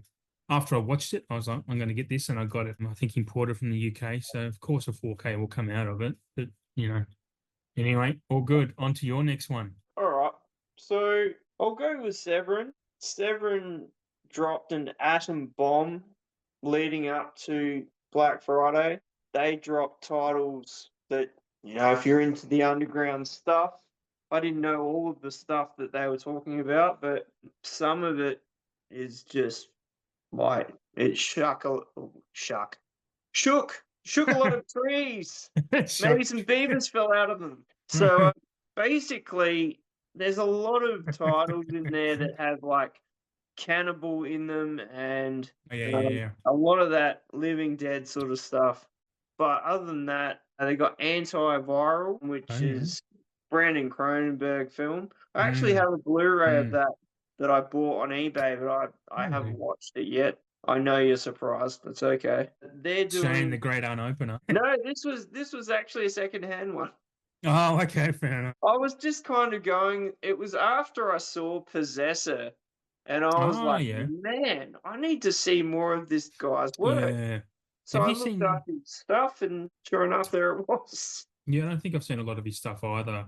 But yeah, he's something. Yeah, I need to check out for sure. I need to check out even more David Cronenberg, to be honest. Well, he is the king of body horror. He really Mm. is. That's not my thing. I didn't. I hated. What was that one he came out with last year? What was that called? We had Viggo Mortensen and Crimes of the I Future. fucking hated that. Couldn't stand. I haven't watched it. That was Mm, probably it was on my list of boxes to get in my mm, outrun hole, and yeah, I had to put it aside. I couldn't afford to sneak it in there. yeah. Again, if I watch it again sometime in the future, I'll probably like it. But I did not like it when I did watch it at all. Yeah. I think you really got to be in the mood. I mean, Mm. unless you're really into it. For me, I don't just go out and watch body horror films. It's No, just not something I'm well, into. no, me either. But in saying that, I Yeah, love the substance. The substance was amazing. I love The Fly. I watched The the Fly for the first time recently. The Fly is spectacular, it is. and so is Like the substance, actually, for that matter. the general effects in The Fly are just off Mm, the wall. Like, incredible. They won an Oscar for that. well, so they should have. Mm. I mean, his effects, like, I watched Videodrome Yeah, I have that. when I was recovering from having my wisdom teeth out. And watching some of the special effects stuff in the special features, and it was like, yeah, they really pushed it back then. Like, you know, Yeah. the script was way more brutal than Yeah. what ended up on film, and they had to try and recreate this vision that Cronenberg had, and it was like, "How do we do Mm, this? This is yeah. just this is off the wall." But we're gonna give it. That's what was great Um, about the 80s and those practical effects. They just threw everything at it. Even when you watch some old Wes Craven films, it's so great. It's so great. they just don't do that anymore. We'll probably No, never see that sort of filmmaking, maybe ever. Like no, sadly, it's they a just, loss. unfortunately. Other than what else they got? Delicatessen, which we did get here. I think there was another German label that put that one out on 4K, and that was before we got it here in Australia. I don't think I've actually seen that. I would like to check it out. I've Yeah, I heard haven't seen it many, either. I own many it. things about that, a little bit sick things. They've got Last Cannibal World, Thong Girls, The Mask of Satan. Eaten Oh, Alive is one girls. I had heard of, but never seen. I think that would be quite brutal.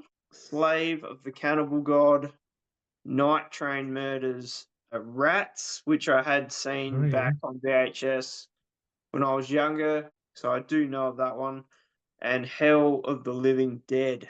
I think most of these come out in 3 disc sets, and they actually did a string of merch for Rats and Oh, a couple of the other ones, which was really cool. They don't normally do a lot of that sort of stuff for their yeah. title. But every It Severin drop we've done since we've been doing these episodes, it hasn't been really that big, but they pulled all the stops for Black Friday, that's for sure. Now, you mentioned merch, and I just want to go off on another little tangent here because it just sprung an idea in my head that how cool would it be if the fact that now in Australia we get when we get a 4K release, we don't get a Blu-ray with it, right? Because it's going to drive the costs up too much. So we'll just get 4K only. How likely do you think it is going to be for people to, if then when they release a 4K movie, they released merch with it instead of the Blu-ray? So even if it was just a T-shirt or a key ring or a coffee mug that came with it, with that movie's bits all over it, like, are you? I just think it'd be a fascinating place for marketing to go with movies. To be honest, I mean, if they have the Well, rights to, I think Umbrella have been pushing that over the years with different bits and pieces from the film. You know, they do like film cells, yeah, yeah. like the But 35 millimeter cells. it come from the mainstream companies though too. Why don't we get it from Warner or Universal or someone like? Just, I mean, it's probably going to drive costs up. I mean, a T-shirt's going to be, that's tough work because it's one size fits all. But coffee mug, key rings, like something, I don't know, what else is shit printed and what other trash can they give you? I don't know, but that's a selling point though, right? If you have those collectibles and that's a limited, like the first 2,000 copies have that, or the first 1,000. Yeah. Why aren't they doing that? I mean, it's going to get people buying physical media again too, isn't it? Well, I know there are a lot of sites out there. One I could drop would be Gutter Garbs. They do a lot of horror stuff. They have like limited runs of different characters or different films. Do it probably once a month. I know like that new hardware 4K deluxe pack that I got that has a shirt in it that Umbrella's doing. I think that's more of a new thing that they're doing. I know the Razorback thing, the Yeah. Super Mario Brothers pack, those massive editions Yeah. had a lot of extra stuff in But they them. charge through the arsehole for those though too, right? Aren't they like 100 odd bucks, Well, that that's extra the shit? thing. They're super expensive. Like that Mario Brothers, I think we probably talked about it before we started doing these episodes. Yeah, possibly. That that box is like at least a kilo. Yeah. And then you get the one-up box because that first one sold out, and it's about the same. I think Caligula, the Yeah. super box. They come with heaps of trash. And that's the thing, like I don't Mm. want fucking art cards. I don't want to see images, still images on a card of the film I'm watching. I don't want to I don't I don't know how many people do want that. I mean, the latest Pulp Fiction box that come out with that. I mean, it has an awesome diorama with it, and I'd love that. But Yeah. I don't want a screenshot of Sam Jackson sitting at the fucking restaurant table talking to Tim Roth. I don't want a picture of that. I would want original poster artwork or poster variants of. That's what, if I was going to get an art card, that's what I want. I don't see the point in art cards. It actually turns me off buying something. Well, it does seem that, like I know Arrow are doing the variant art, and they've got the Yeah, double-sided poster. They yeah, still do art cards as well, but I know like putting in a full script.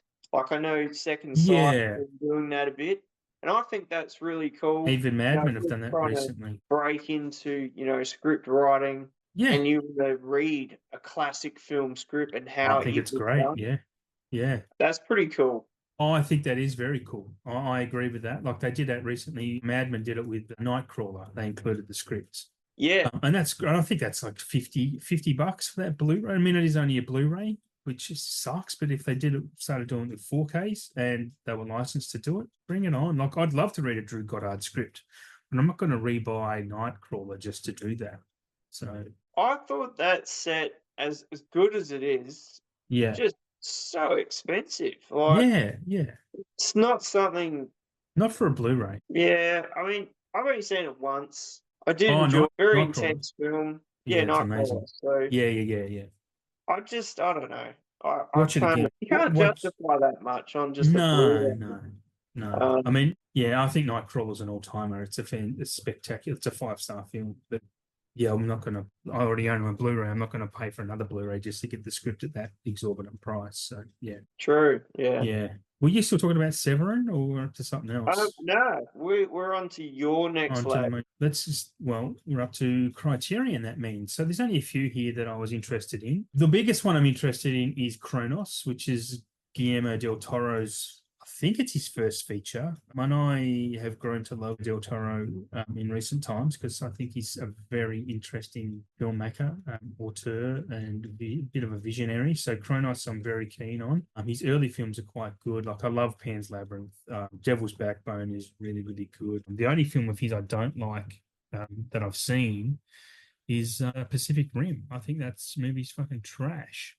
I even love Mimic. I think Mimic, for what it is, it's kind of terrible, but it's also kind of great. I love, yeah, good shit. And then he had his little series on Netflix that he kind of Hitchcocked and was just the host of this show and had all these young or up and coming horror filmmakers.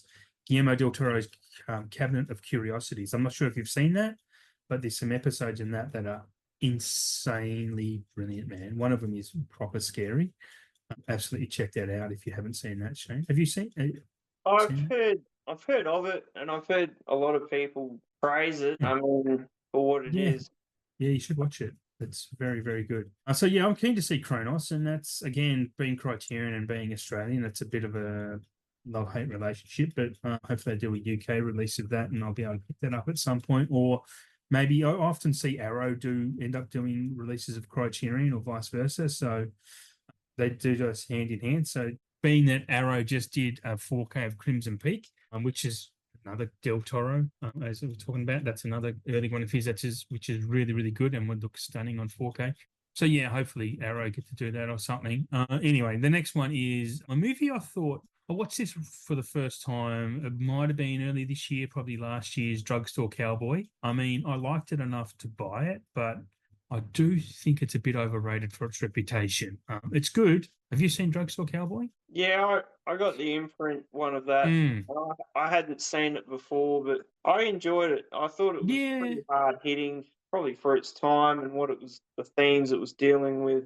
yeah. I Um, liked it. I mean, I do like it, but I just don't love it. Anyway, yeah. And the next one I have written down is King Lear, which is Jean-Luc Godard film. That sounds interesting to me, especially Godard has got a good reputation. I won't go into that too much more. And they're doing an upgrade of 4K of Punch Drunk Love, which again, a movie that I really liked, especially for Philip Seymour Hoffman's performance. I think that's good, but I do appreciate it. I think it's great, but I also think it might have gone in with high expectations, and just thought it was a little bit overrated. I think Paul Thomas Anderson has much better films than Punch Drunk Love, and I think most people could agree with that. But I would say it's a mid-tier PTA. I'm not sure if you've seen that. If you have any comments on that, I've heard of it, Adam and Sandler. I know Adam Adam. Sandler's quite Adam good. I haven't Mm. actually seen it. Okay. I Um, mean, it's absolutely worth checking out. You should see it if you get a chance to. Because, I mean, most people love it. I didn't love it. I thought it was quite good. Just not deserving of the love that it has. Yeah. I definitely think you should see it, though. Yeah. And that's it for Criterion. What are you up to? yeah, I've missed so many Criterions this year. Like, yeah, it's going to be a catch up. I mean, Yeah. I wanted to get Happiness. I know. Yeah, man. I don't know.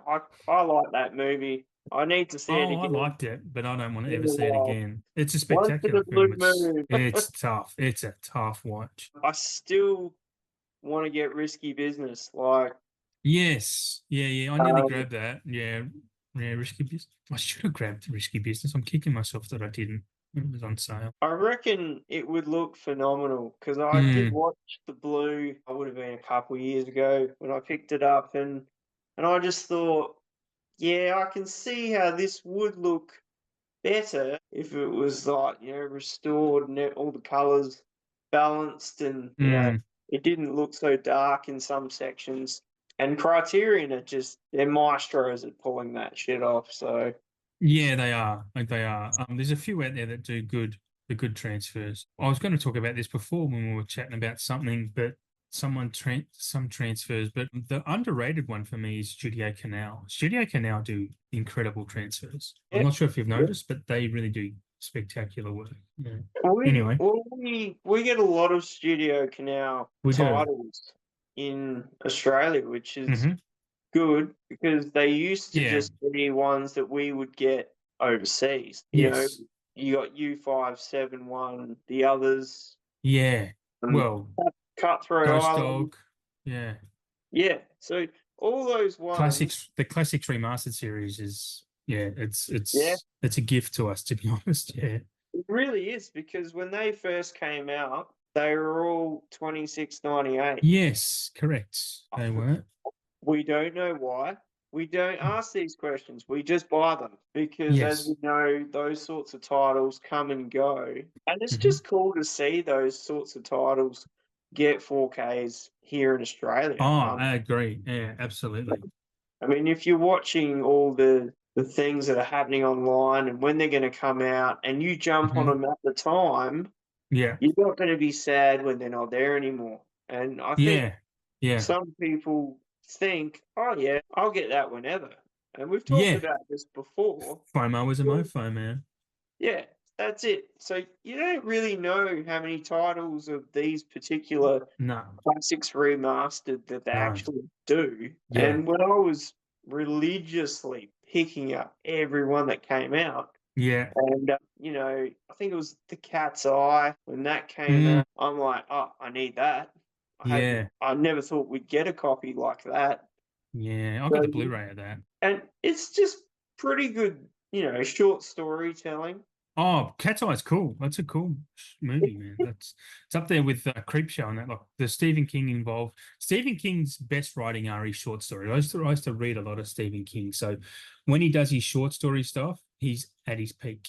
I mean, that's how he gets Stand By Me and Shawshank Redemption and things like that. But if you read his short story collections, what do you call them? Anyway, they're his best books, in my opinion. Like there's just so much gold comes out of them. The Mist was also just a short novella. Yeah. And I've gone off on a rant again, and we were talking about something else almost different. Cat's Eye. This is what we're good at. Yeah, I was talking about Cat's Eye. And I was going to mention, like you were talking about, we don't know how many numbers of stuff there are. I do know the number of one thing, so I don't know what's left or whatnot. But if you were thinking of getting a taxi driver steelbook in Australia, either you or anyone listening, and you haven't gotten it, I would get it as soon as you can because there are limited numbers of those. So get it if it's still around. Well, Uh, I'd say there'd be some copies kicking around. Yeah, I saw some at a store. I don't even know which store, but anyway, whatever store I was at, it might have been Logan. Actually, the Hyperdome. That's in Queensland for anyone unaware. Yeah, there was. I think they had 2 or 3 copies of it actually, so it is available. But yeah, and we're up to your next label, weren't we? After Uh, Criterion. yeah. So what else we got here? I'll briefly touch on Cape Light. Not too much new there, but I did see they're doing a Misery 4K 3-disc media Oh, book, which is awesome because I missed out on the Kino release. did you see? Okay, no, go ahead And because I'm gonna.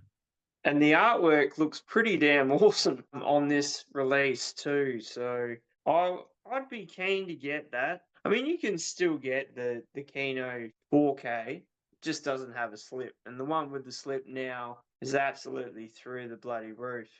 So Oh, it's hard to find that one for a cheap price anyway. Yeah, I've got something to show you. I really. have the Misery on slip cover, and you want to know why? And if you remember back to our last show, Shane and listeners, if you listen to the last show, I ripped into Shane about not having Amazon Prime, and I picked up my Misery in their Prime Day sales in July. A Misery with the slip cover because it was like was $25, $24 or something. So that's the stuff you miss out on, mate, if you don't have Amazon Prime. This is true. This is true. Yes. So I just wanted to rub salt into that wound a little bit. Because you But couldn't. did rip me a new one when they tried to charge me for a sports channel that I Yes. We were didn't going to talk want. about that, weren't we? Yeah, But anyway, so there is that. The next one hasn't actually hit the website yet, and you know how much I love Dawn of the Discs and everything out there. Mm. But over the top 4K, Cape Light are going to be doing that. Oh, That's okay. that's what I've read. I'm hoping it's true because that would Yeah. be a pretty awesome release. That's Germany pretty gets hard. some great shit that we never ever look. You've got to keep on top of what even on Amazon and that you can look that stuff up. But yeah, it's often German releases, and you just got to be careful with the subtitles as well or the dubbing. But yeah, they get amazing stuff. Italy as well, for that matter. Oh, for sure. Mm. It's, I mean, they have awesome releases, but the problem is for us in Australia, the price is going to be through the nose just because of the conversion rate. Yeah, yeah, yeah. You know, even the pounds to Australian or US to Australian, Our not dollar too is piss bad. weak, man. But when, Oh no, that's bullshit. I mean, one when pound is $2. Like that's fucked up. That's shit. I hate it. oh, it was worse. Yeah, well, Used yeah, to be way higher than that. But yeah, yeah, yeah. yeah, it's what you do if you really want something. Well, exactly, exactly.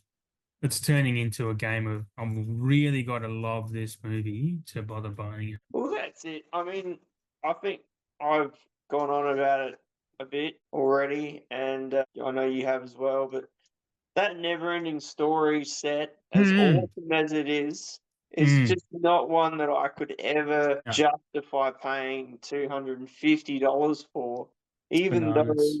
the book is the size of the book and it's got Yep. the emblem on it and it's leather bound and blah blah blah blah. That's amazing, but Where the fuck are you going to put it? well, that's one thing. Yeah. And it's got like what 4 cuts of the film. I can't Mm. justify that much money Nah, on me either. No. one film. I just can't. It's hard enough when you get up there around 60 or $70 to justify for a film, but and you get some art cards with it. Yeah, no, I agree. It's a selling point, Adam. Art cards are selling points. An art card has never made me, oh, I want to buy that movie because it has a cardboard image of something that's in the film. Like, has anyone ever brought a film because it has art cards like that?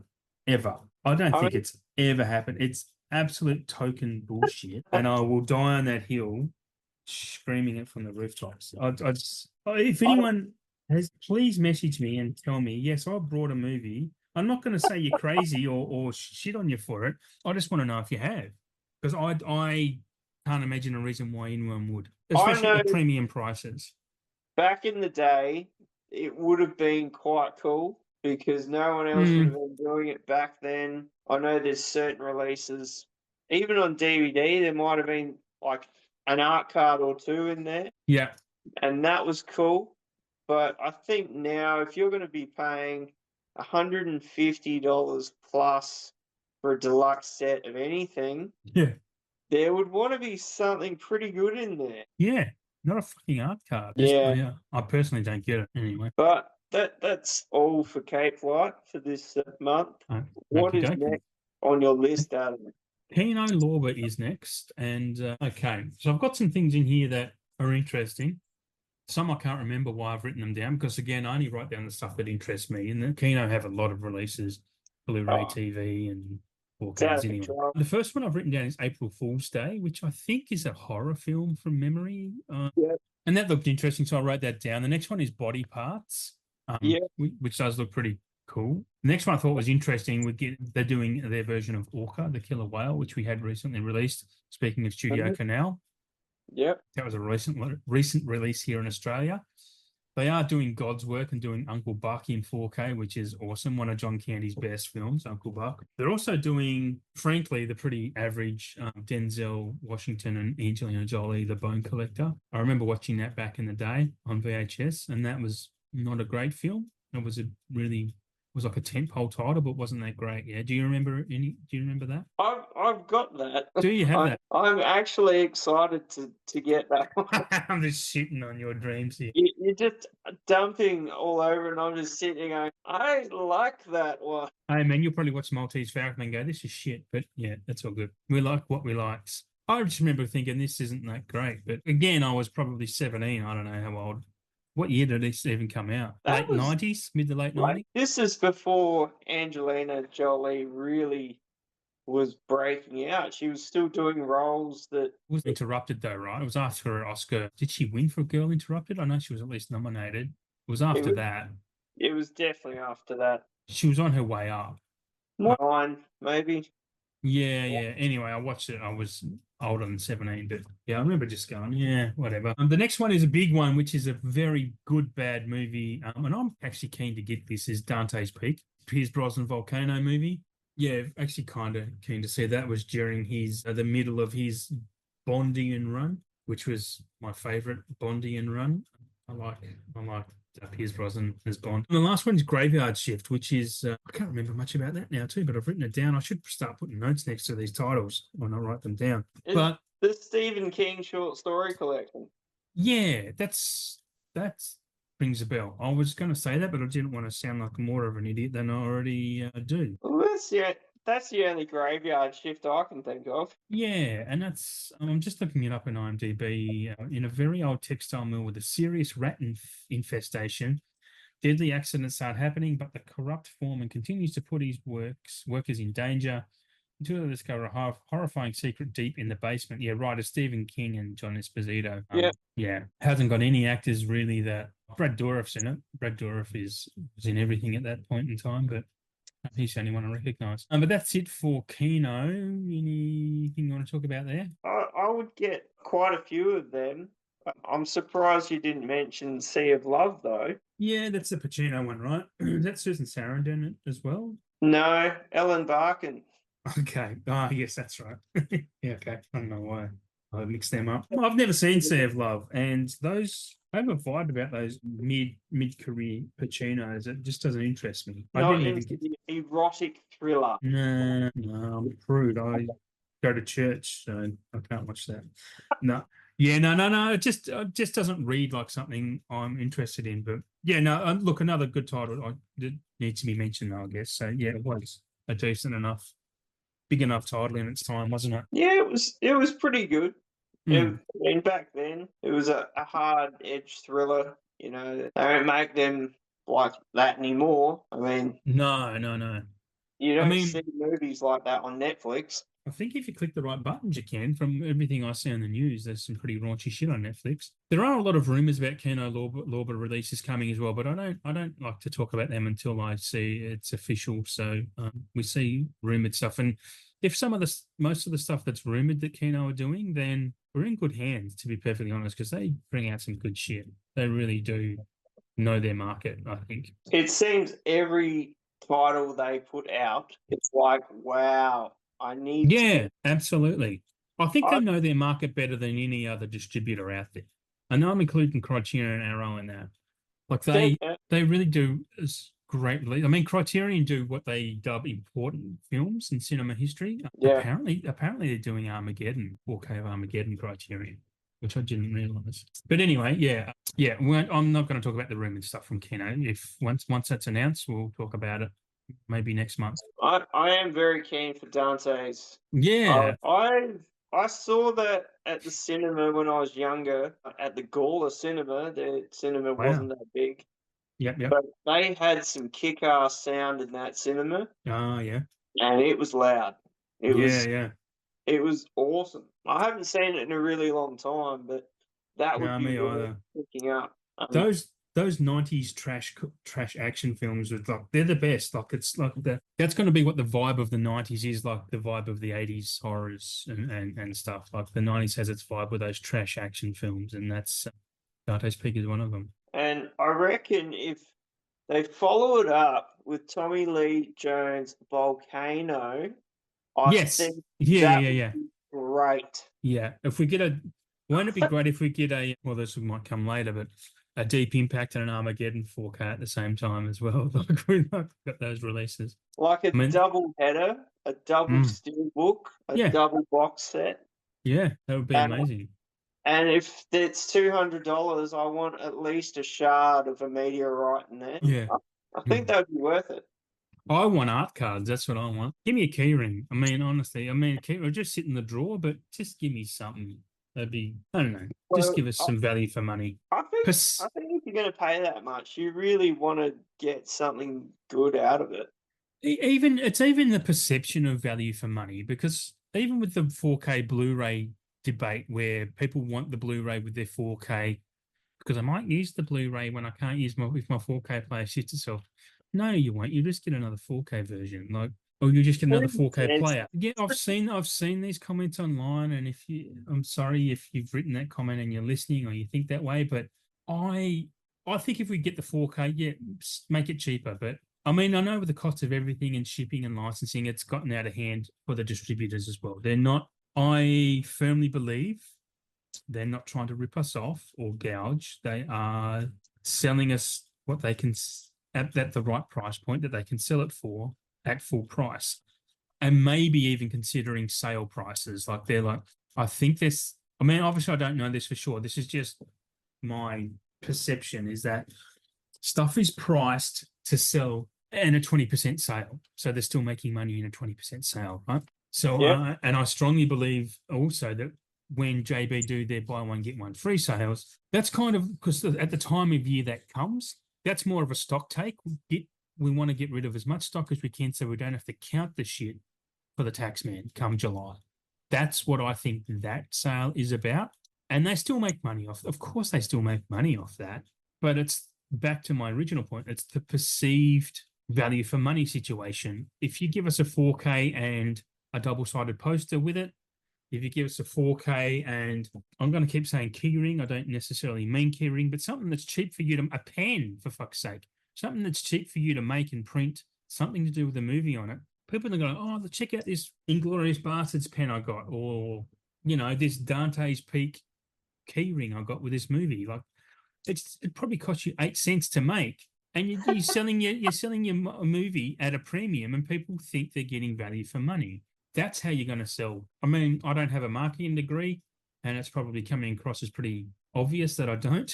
But just from, I don't know, a human psychology point of view, people want value for money, and they're not seeing that they get it at the moment. I think we need to email some of these labels and see if we can interchange the art cards for a keyring. Just some shit they can print something to do with the movie on, like even the title of the movie in its font and colors. Like, it's all they need to do. Honestly, it's all they need to do.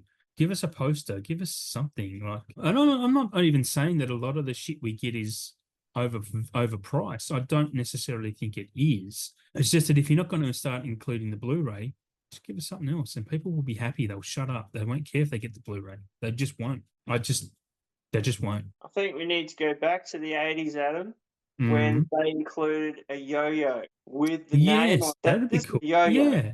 Yeah, or a pop ball. Remember pop balls? Yes. Yeah, absolutely. Yeah. Yep.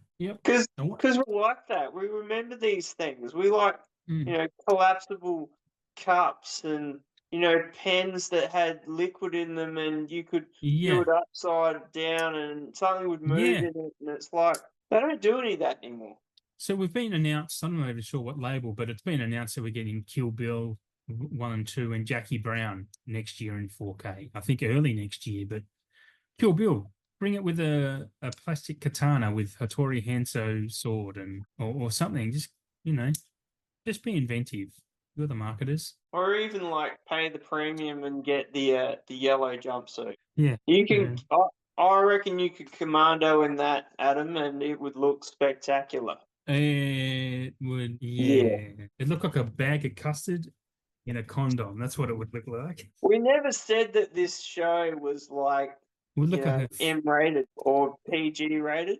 no, there's no rating. It would probably look like a frog sitting on the edge of a building. That's what it would look like. But they keep putting us on the air, so we just keep talking, and it's fine. Well, yeah, they don't have a choice. You just upload whatever we want, apparently.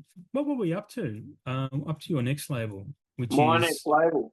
yeah. I've got 88 films. Oh, yep. Yeah, because That's a long list. All right, Adam. All right. All right, mate.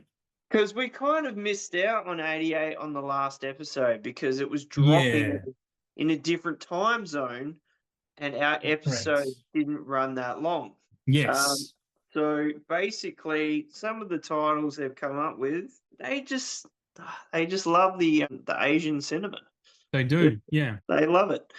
So we've got Love Unto Waste, Love and Crime, Rouge, Haunted House of Horror, and my personal favorite of this whole list and drop, Story of a Cloistered Nun. Oh, okay. That's worth getting, Adam. Is that good? Or I don't know. I've never piss? heard of it, but I should buy it because It sounds interesting.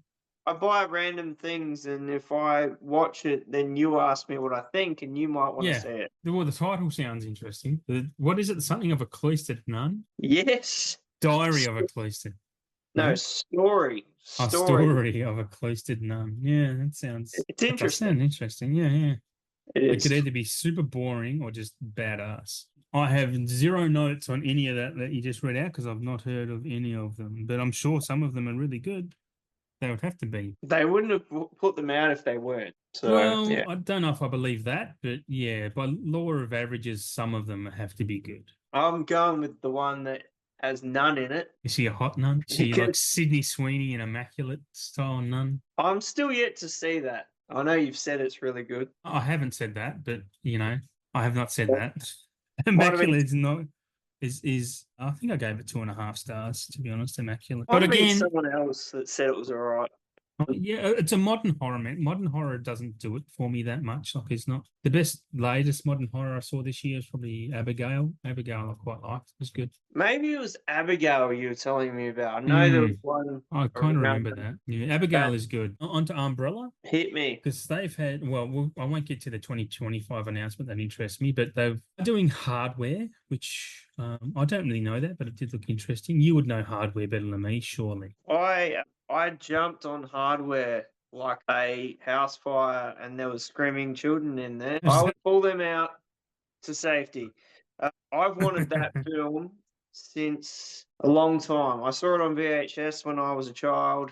Probably scarred me forever. I remember it being very red, a very red film. Yeah. And I've always wanted a copy of it, and it's near impossible until now to actually get it for a decent price. Like, there weren't many kicking about. A couple Euro people did it on Blu-ray. Okay. Jesus. And the last release was a 4K scan. So okay, that was a few years ago. But for Umbrella to put this one out, hats off to them. It's pretty huge. They do put out some. I don't want to use the word, so I won't. They put out some stuff.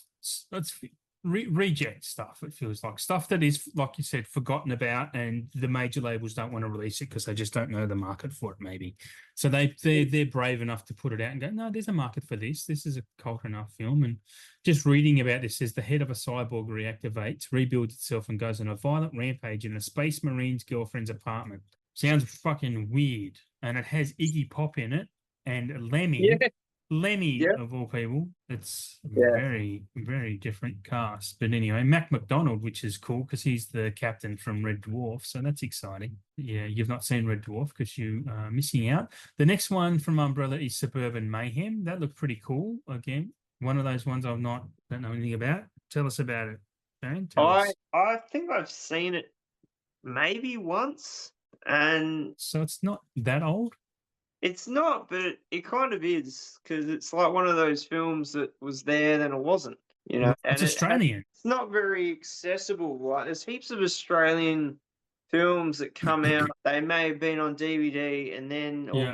VHS, and then they're just gone from existence. Yeah. Yeah. So, some of these films, Umbrella reinvigorates the life into them, and we Yeah. can get them again. Well, That this would is an be one of Australian them. film, so that's good. I'm glad they're doing some Australian stuff. I mean, that's important. So yeah. So I got both of those at once, and I used a discount code for them. Ah, yes. Yep. Yep. So Yep. that was pretty good. So I'm keen to check Suburban out. I mean, there's a heap of other films that I'm hoping they do maybe next year. Black Rock is one of them. Yep. I remember Black Rock. Idiot Box.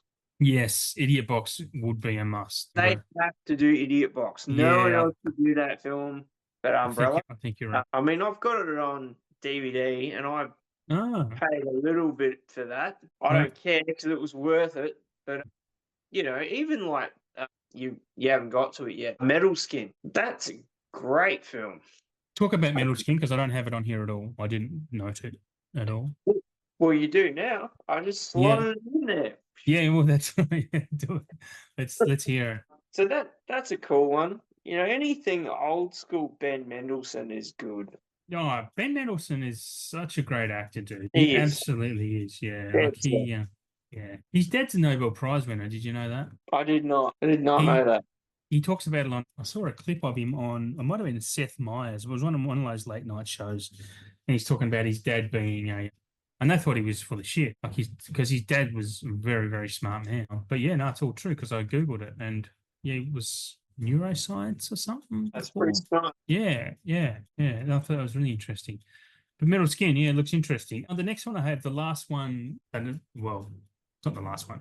The Moo Guy is, that's how I'm pronouncing it. I'm not sure, but it looks pretty interesting, to be perfectly honest. I mean, all of these movies that I've mentioned so far are ranked in the high fives on IMDb, so 5.7 through to 5.9. So, I mean, that's okay. It should say it's good enough movie, but the Moo Guy looks pretty good, to be perfectly honest. So, and they have been doing, and I'm not mentioning all of them, but they have been doing their 2025 announcements, basically not when they're going to be released, but basically announcing that they have the license to release these films and they will be next year. There are some exciting ones among here, though. One that I am excited for that I had never heard of, but have since have heard of since The Salute of the Jugger with, what's his face? Rutger Hauer. Looks cool as shit. This movie looks cool as shit.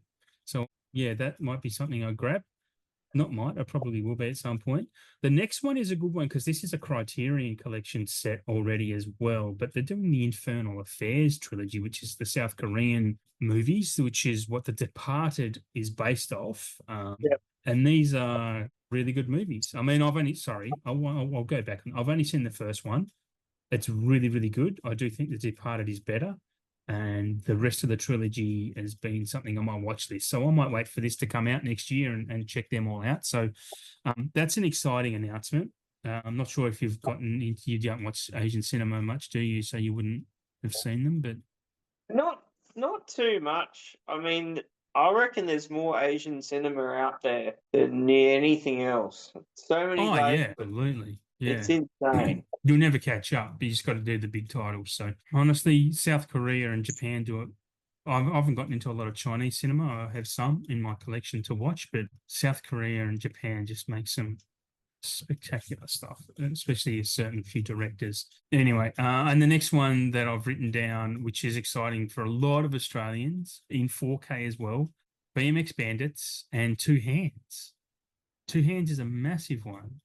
BMX Bandits also too, because I'm not even sure they'd ever got a Blu-ray at least, did it? So to get that in 4K, that's Nicole Kidman's. I remember, and maybe it might have been our first show. You were talking about Rad, and I was thinking Yeah, I mixed that up with BMX Bandits. So that's come full circle and helped us out. So yeah, Nicole Kidman's first film. I'd say that It's the first film. I'd say the Salute of the Jugger, BMX Bandits, Two Hands, those three are just they'll be instant pre-orders for me. Like, Yeah, I mean, I have Two Hands on Blu-ray, so and I've not seen that since the 90s. I need to watch that again, and it has been on my to watch again list for quite a bit, but I do want to watch that again before I even consider buying that on 4K. BMX Bandits, I doubt I'll ever get on 4K. Salute of the Jugger, a big chance. Infernal Affairs, that's my instant purchase. That's my instant pre-order. And I am going to suggest it should be yours too. But anyway, because they are very good films. That's the BMX Bandits Umbrella did put that out on Did Blu-ray. they? Okay, gotcha. Yeah, I That don't was know. It was a few years ago. I picked that up, and as soon as I saw it, I bought it.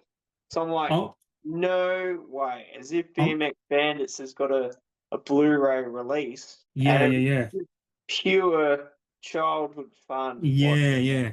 I do remember watching it as a kid because I had a BMX and I loved riding my bike. It was good, but I never would not have been a film I was interested. I'm going to suggest that was within the last 10 years because I'm quite confident. Again, I don't know officially that the licenses for I think most of these films run for 10 years. So if they don't get to release those films within that 10 years, they lose the rights to it. So they release them to keep the rights. So yeah, you've seen recently, actually, as the day we record the street date, there was three box sets of three different movies, Blu-ray released, and they were all just so the licenses were retained by the distribution company.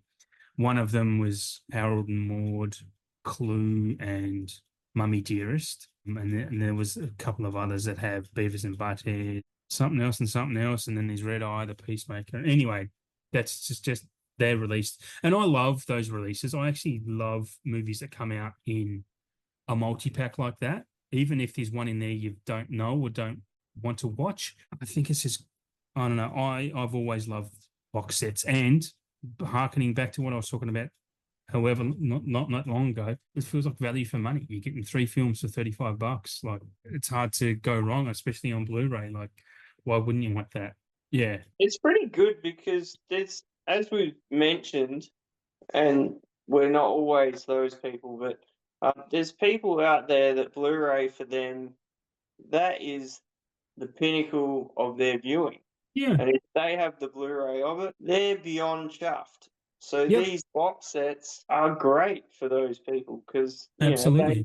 they have this awesome collection at a viewing level that they're beyond happy with. Yeah, absolutely. Yeah, I mean, I'm happy. I'm happy with Blu-ray. I mean, there's people out there with DVD that is the same. Like they won't buy anything if it's above DVD quality. So I think it's fantastic. I mean, for lots of reasons. Because again, some of these movies were released within the last 10 years ago.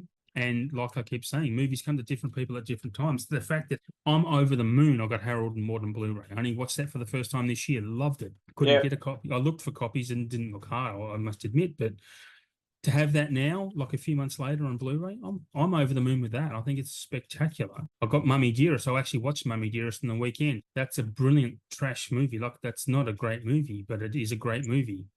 If that makes any sense, it's just super engaging, lots of fun. Anyway, I won't try not to rant about that too much longer. What was your next label? I'm done. Okay. Because 101 haven't released anything new yet. I have no doubt the next Second Sight Films drop is going to probably put us into the ground. I have no idea what it will be, but I'm sure it will be incredible. We know Eureka's coming tomorrow, unfortunately. So next episode we will have the Eureka drop, and hopefully 101 and Second Sight. That would be great. But I didn't really see many other things pop up. Probably one title I saw pop up from a label I hadn't heard of was Carlotta Films. I had a quick look before we started this, and it's all in a different language.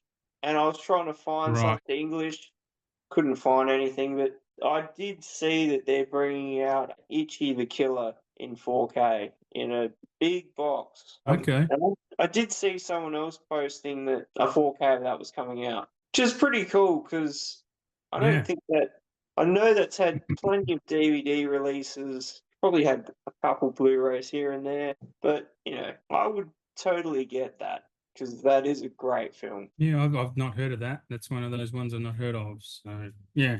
Okay. Itchy the Killer. Yeah, look it up. It's Yeah. ultra violent and great. Okay. Well, it's going to be the Adam Show for a little bit because I've still got a few labels to talk about and some other announcements from that are coming to Australia, Feb, March, and possibly April. So from Viavision, I'll keep it brief. So Viavision are doing In Dreams, which is an Annette Bening, Aidan Quinn, Stephen Ray, and Robert Downey Jr. film. I remember that from back in the day, so it looked interesting. They're actually also releasing the Ren and Stimpy show, which I thought was absolutely worth mentioning. I think on DVD, maybe Blu-ray, I can't remember. I think that's pretty sweet. They're doing Ren and Stimpy. That could be a grab for me, to be honest. And obviously the big one, as we're talking about, is they're also doing their version of The Keep. Not sure it's on their website to buy at the moment as we record, but it's on its way. And now this is that FOMO as a mofo. I'm probably going to have to fucking get it, right? So whatever. Well, honestly, it's going to depend on what they're trying to charge in reality. So if they're going to be wankers and try and charge $150, well, maybe 110 like they have with The Bridge Too Far for a 4K, then they can get fucked. Honestly, I'm just not going to do that for a film I've not seen. And yeah, if it's 40, cool, I'll grab that. Anyway, Mad Men haven't announced anything and when I last checked, so I'm not going to delve into that too much. BFI, the British Film Institute, are doing 4K versions of Yojimbo and Sanjuro, the Kurosawa films, and also another Kurosawa film called High and Low, which is one I don't own but do want to get that. And they're also doing Kronos as well, which I think I may have mentioned before in a previous episode. I can't remember. But Kronos, I'll probably get the BFI rather than the Criterion of that, actually. I do, though, want to talk about, well, look, I want to talk about the Warner announcements because there was a leak from Warner. Someone leaked a screen grab of what Warner are releasing in 2025, but I want to talk about that in a minute. I want to talk about what is coming to Australia, and I'm going to probably repeat what I mentioned last episode. So if you didn't listen to the last episode, cool. If you can't remember it, cooler. So February back catalogue 4K, we're getting Serenity, Waterworld, Jewel, Do the Right Thing, Ferris Bueller's Day Off in March. It's not 100% cemented, but it looks like we're going to get Vanilla Sky, Super 8, which I'm super keen about. I love Super 8. The Graduate, which, of course, because I only picked that up on Blu-ray within the last 6 months. And The Graduate is a fantastic film. Your Uncle Dustin is in that. Oh, yeah. Pretty, and he's Dustin Hoffman, honestly, man, one of the greatest actors. I mean, probably saying nothing new to a lot of people, but Dustin Hoffman was such a fantastic actor, man. One of the greatest of all time. Also, Pretty in Pink, Planes, Trains, and Automobiles. I think they're probably going to be separate releases rather than boxed. In April, very tentative. Watchmen Ultimate Cut, Deep Impact. We are getting Deep Impact. The Firm and Flashdance. There are more announcements to become, but that's loosely locked in, those ones. I think it's exciting we're getting Deep Impact and The Firm in Australia. Flashdance, I don't really care about. Watchmen I've never actually seen, so that'd be good to get that here, though. Any thoughts on any of those? I did watch. That just sounds funny. I did watch Watchmen, like when Yeah, it came out, and I don't know. I wasn't a fan of it, yeah, obviously, because I didn't follow the background of it. yeah. I don't know. I found it quite boring, but that was Okay. back then. It is a bit of a long movie. It is Zack Most Snyder, so yeah. most of the Hughes films, it would Yes. be awesome to see them in a box set. Yeah, I Um, agree. that would be worth paying the money for. The Firm is a good one because Yeah, I actually really wanted to grab that, but it's sold out pretty quick in a lot of different places, it's interesting. and I haven't seen that for a Yeah, really long time. since the VHS release. Pretty much, yeah. There's a lot of Mm, those titles that it was just VHS and then never mm. really saw them again after that. But yeah, the apart from the Paramount leakage that you're about to, Warner. that should be interesting. Yeah, so it's the Warner leakage. So we already know we're getting Seven in January 7, which I've mentioned before, Over the Moon About. It's my Mm. top ten film for me of all time. Constantine, they've announced Amadeus, which is a big one for me. Amadeus is an amazing movie. I can't wait to see that in 4K. Lethal Weapon, we're getting number one. I was speculating. I mean, I couldn't remember vaguely. We were supposed to be getting all four of those in 4K because Lethal Weapon 5 is coming out, but they might be just testing the waters tentatively with releasing the first one to see what sales are like. But I reckon we'll get all four of those at some point in time. And also the James Bond collection in the Sean Connery, sorry, James Bond collection. And that's supposed to be coming out in June, early June next year. That is a big deal. They will hopefully do them justice. Also, there's additional anniversaries. So the Philadelphia Story, which is a movie I actually mentioned earlier, that's coming to 4K. Mad Max Beyond Thunderdome. I don't know if these are re-releases or stuff that, because The Color Purple is already in 4K. Final Destination in 4K would be very interesting. Miss Yeah. Congeniality, whatever about that. Also Friday in 4K. That'd be cool. I don't. The Friday is really good.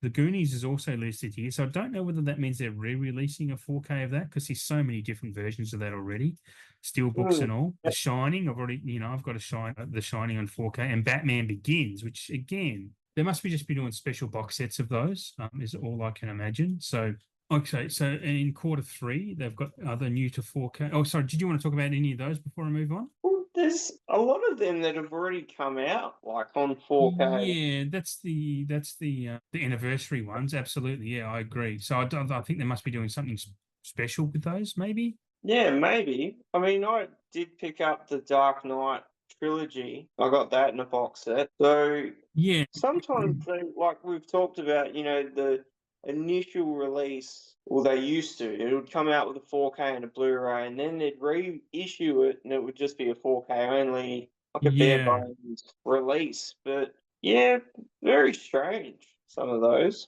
Constantine's a good one because I nearly brought Did I buy Constantine? I can't even remember if I brought it, but I was going to, and I thought I didn't. I'm just going to have to look at my list to see if I ended up buying Constantine now. Because getting that in 4K, I probably have because now it's of course coming in fucking 4K. Yep, yeah, I've got the Blu-ray, of course. So we'll get a 4K of that. Excellent. I don't think I'll bother upgrading. Amadeus is a must for me. Seven is a must. Lethal Weapon will be a must in the Sean Connery collection for sure. Out Yeah, of the others, I mean, I own the Philadelphia Story on Criterion. That's a spectacular movie. Batman Begins, own it. Goonies, own it. I've owned the Goonies on every format. The Shining, have it. Friday would be a get for me, actually. I wouldn't mind getting Friday. I like that movie. It's stupid fun. For quarter three and four, so we've got the first new to 4K Boogie Nights. I have a Blu-ray of that. I love Boogie Nights. I don't know whether it's worth an upgrade to 4K at this point in my life. The Conjuring, I won't bother with upgrading. Corpse Bride, possibly. A Nightmare on Elm Street collection. So that might be the entire collection we're getting in 4K. So yeah, that will be a big one. I will not buy that because I have, of course, this year, I think last Prime Day sale, got the Blu-ray box set of that. So fuck all y'all. I'll stick with that. I'm not that attached to those movies to upgrade them. Also, in that quarter three, Caddyshack, bring that on. Caddyshack is getting that in 4K is amazing. I'm dropping nuggets for that. That's amazing. Pee Wee's Big Adventure. Pee Wee's Big Adventure. I mean, that's lives in a lot of people's hearts strongly. Not mine. Don't even know if I've ever seen it, to be honest. Any thoughts on those ones so far? Before I go to quarter four. yeah. Caddyshack, definitely. Yeah, I mean, you gotta love that sort of comedy. I mean, I would love. I know Keno did Fletch.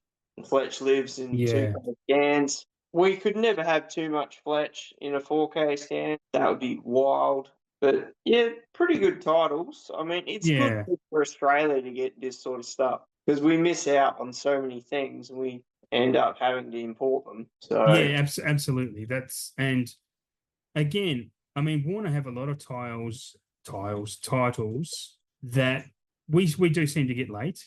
So yeah, I know we're just always behind the eight ball for some of these releases, or yeah, we just don't get them at all.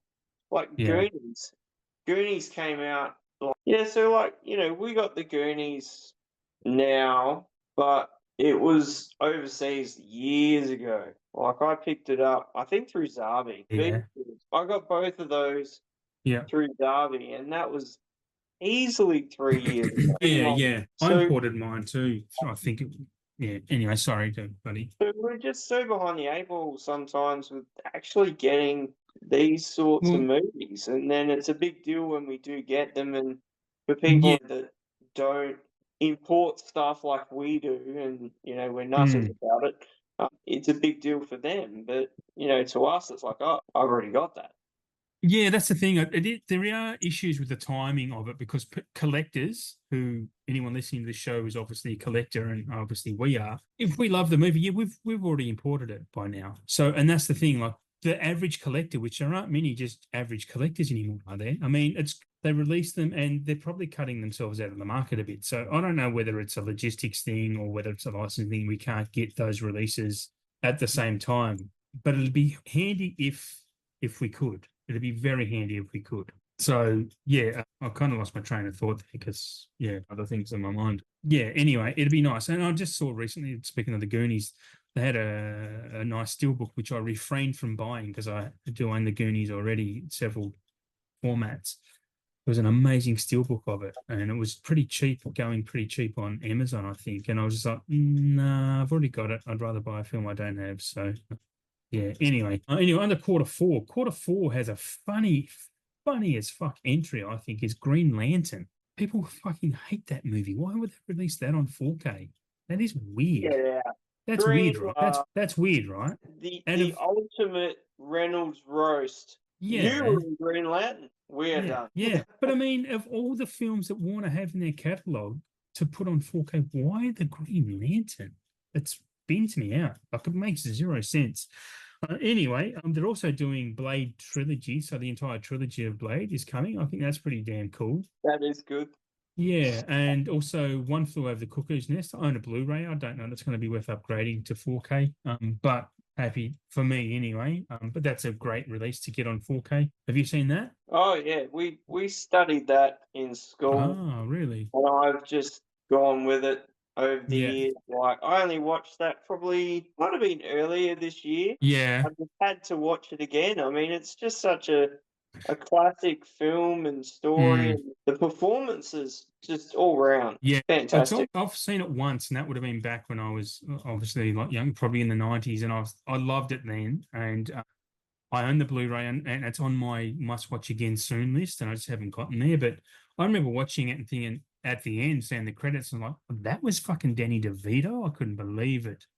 Could not Yeah, believe that was Danny DeVito. And I'm one of the world's biggest Danny DeVito fans. I love that guy for everything that he stands for, everything he is. Like he's such a talented dude, just a very talented person. Even behind the camera when he directs, I love the movies he directs. Like he just has some type of vibe and tone to what he does. I think he deserved an Oscar nomination for friggin' playing the Penguin.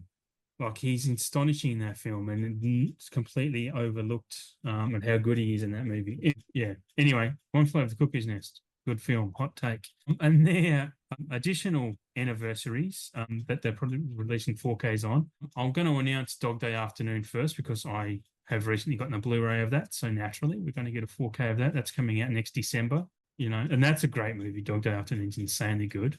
The next one, probably the second most one I'm excited about, but I did get a Blu-ray of that this year as well.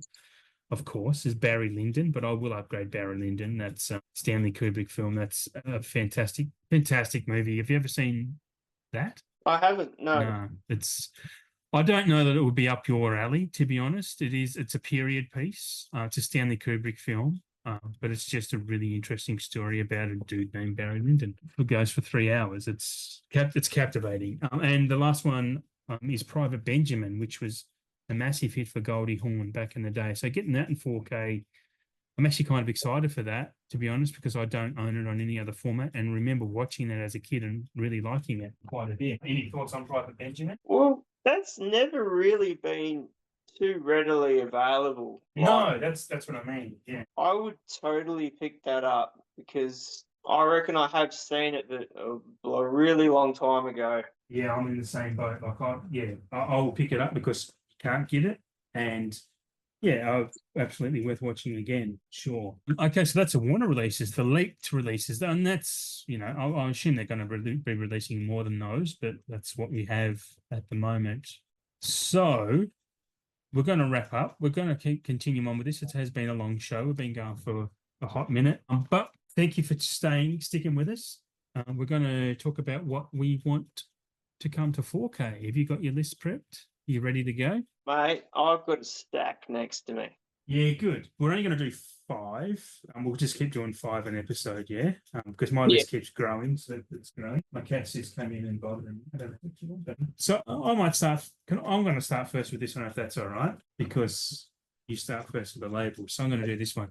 The very first one I had on my list, which I didn't talk about last month, was Interview with the Vampire. That needs a 4K. I love that film. I love it for its campy goodness. Like Tom and Brad in that film are just superb, and it's just a great film. It's awesome. How that hasn't already had. It's weird. It's weird. It's beyond me. It is weird. Yeah, but I love that. I don't know. I don't even know what I love about that film. It is just the tone and vibe, and just it's all about the vibe, as Dennis Denuto says. It's a great, I don't know, it's just great. And just the overacting and like I said, the campiness of it.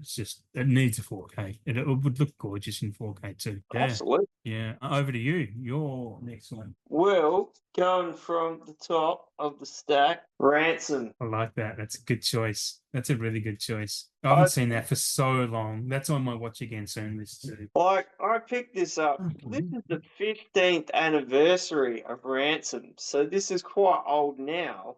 Yeah. Only 15. That's older than that, right? Yeah, oh, well, no, sorry. That copy you have is the 15th anniversary. this Gotcha. is the 15th anniversary of it. It's way older than that. But yeah, I haven't watched this for a while. Me It's a either. great movie. It doesn't matter. Give me back my son.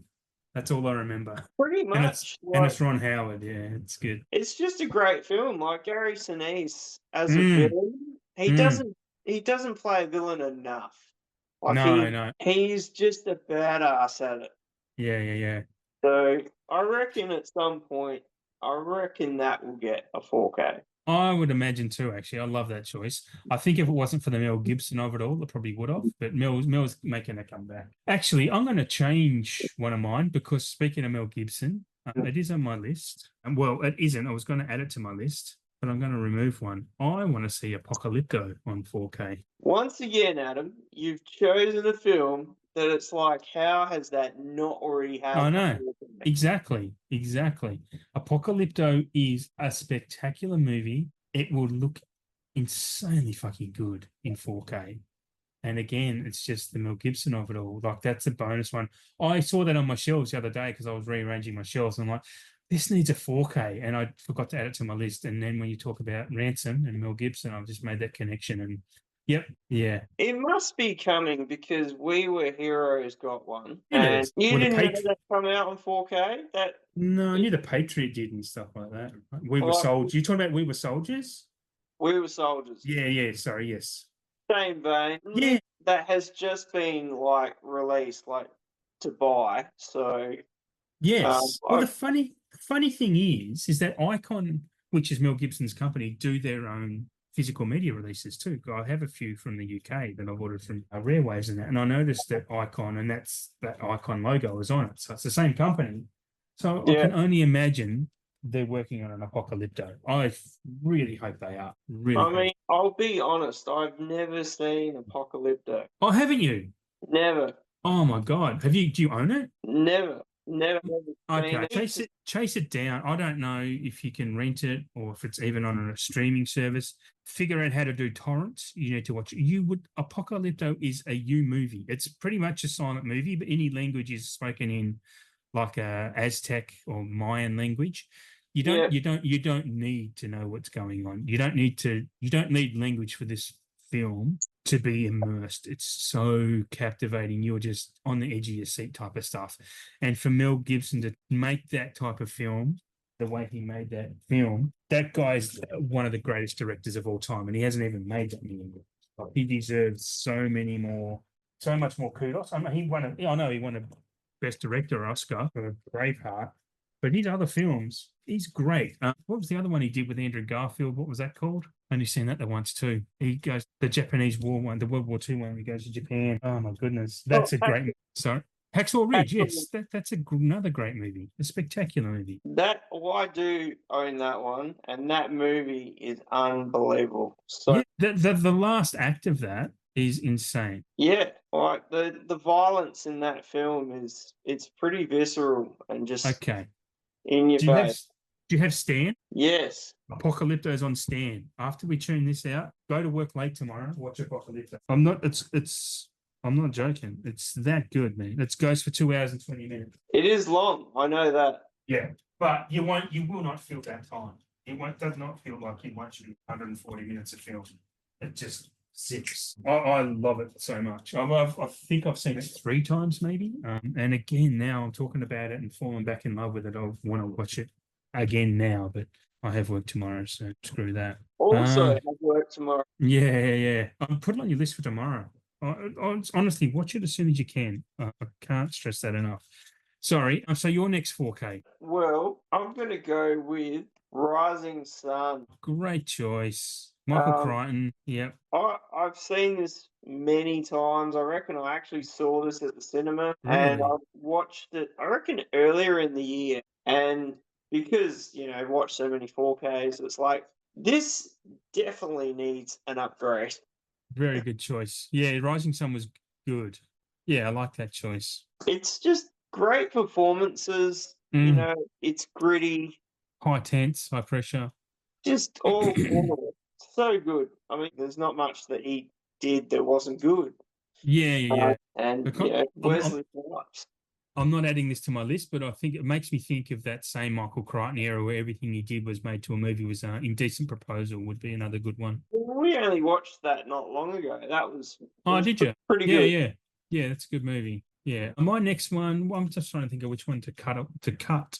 Okay, I'm going to cut that one. I'll save that one for next month. But I want to talk about The Cable Guy. I want The Cable Guy so hard. I don't even own a physical copy of that at all, but because even a Blu-ray imported is really expensive. I just never grabbed it when it was Yeah, released. it's not cheap. No, but the cable, yeah. I mean, I love The Cable Guy. I think it's such an underrated comedy.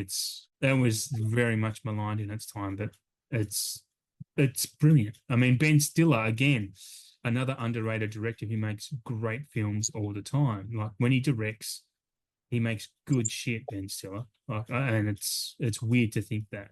Yeah. Anyway, There from the cat. needs to be a Carey box set of those films back then. Oh Carey, yeah, Liar, The Mask, yeah, Ace Ventura, just yeah. okay. I wonder if Ultimate the box of Carey. wonder if they were all for the same studio, then yeah, that's a possibility because you get Dumb and Dumber and well, yeah, the Ace Venturas. I mean, I love Ace Ventura more than Ace Ventura One. I'm one of those people. I mean, it's just I don't know. I love Ace Ventura Two. It's so stupidly off the wall. Oh, Yeah. that scene with the rhino. Oh Oh my yeah, god. yeah, that alone. But I even when I park my car, I still go like a glove because it's so quotable that movie.